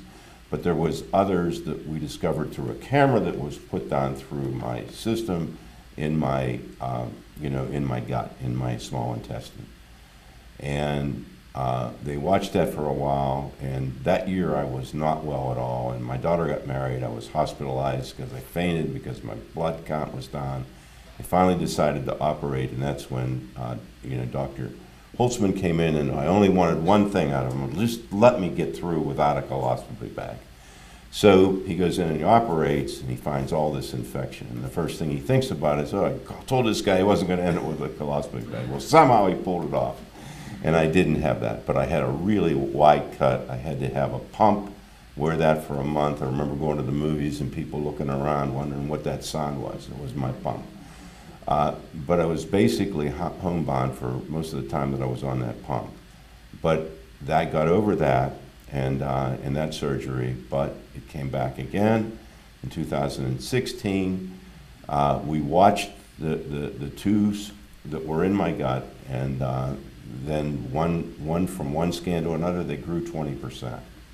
So it was decided by Dr. Kirkwood and Dr. Holtzman to go in again in that surgery in 2016. And I ended up, they took out 10 tumors. Unfortunately for me, by this time, I was already starting Keytruda. And they had to stop it so they could do the operation when they grew. So what happened at that point is they took out a total of 10 tumors. And they took 3 sections. The first time they took 2 feet of my intestine. Now they took 3 more sections. So I had really 4 different cuts going on down there. And at that point, you know, we had my post-meeting with Dr. Holtzman. You get one of those. So one of my questions was, look, you've done this now twice.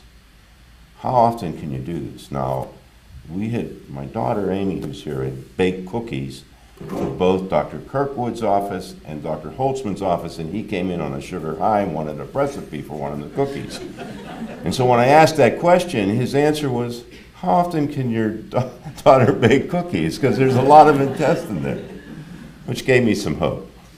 But luckily for me, the Keytruda seems to have happened. And since that operation in October of 16, yesterday I had my 44th treatment of Keytruda, and so far, as of the last scan, still cancer-free from that. We hope to stop the Keytruda in October after 2 more scans, if I can get 2 more clear scans. So that's kind of my story. But you know, I got to tell you who I am a little bit and how I feel about this journey. First of all, you could define me as a husband, and as a father, and as a grandfather, but probably as a retired banker, which is what I was for 40 years. But at the gut, at the heart of me, I'm just a tough kid from the north side, and I wasn't going to let this beat me. And that's kind of the way I feel about it. I think it takes fight. I think it takes an attitude. And I think it takes gratitude to make it through this long. And for me, I think it's made me a better human being. I think I'm better off for having been through this. And I just want to leave you with one quote, because I do an update every once in a while to my friends and my family, and they always end up with one of my quotes. And this one comes from a book that my son-in-law, who's sitting here, gave me on man's search for meaning. Everything can be taken from a man but one thing, the last of the human freedoms, to choose one's attitude to any given set of circumstances and to choose one's own way. And I chose to fight it, and I'm still here. So that's all I have to say.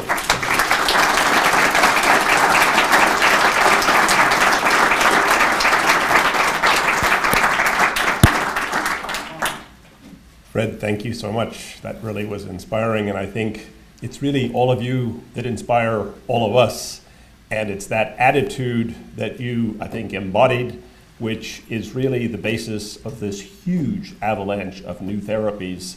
And you've heard from the discussions of the metabolic side of things and the gut microbiome, the poop, that basically we have huge things that we're looking forward to seeing improve what's already improved dramatically.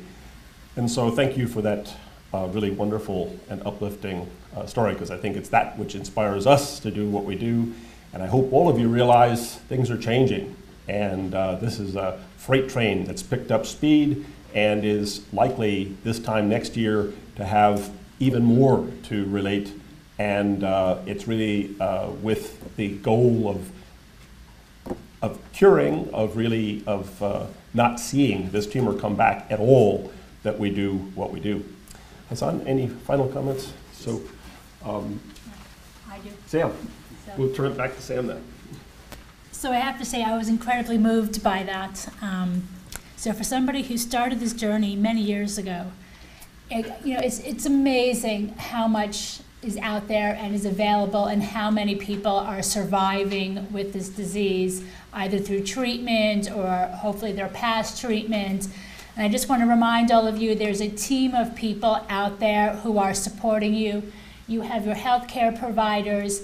AIM is there. We have our oncology nurse. We have our, just like a whole source, number of resources. We have our walk. I want to mention that as well, because again, there will be other people out there who are surviving this disease, whether they're friends, family, patients, they're post-treatment. And we are certainly hopeful that research will eventually find the cure. A couple of housekeeping things I just want to mention.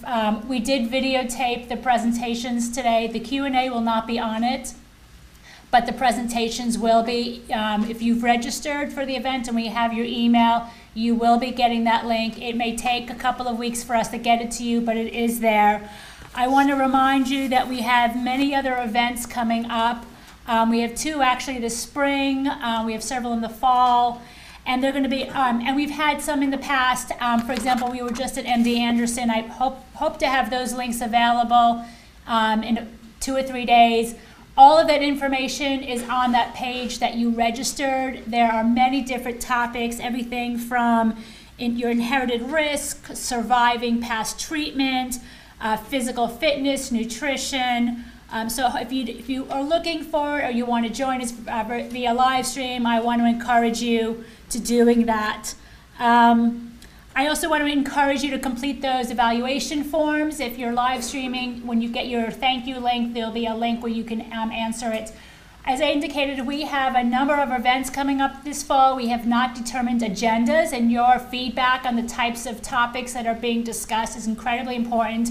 We hope to be back again working with Dr. Kirkwood and the others here at UPMC. And so again, knowing what you guys are interested in hearing about is very important.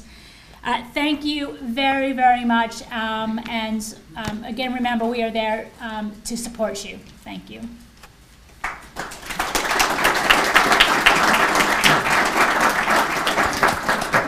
The first 3 talks today were specifically designed to answer questions that you gave us at the last session.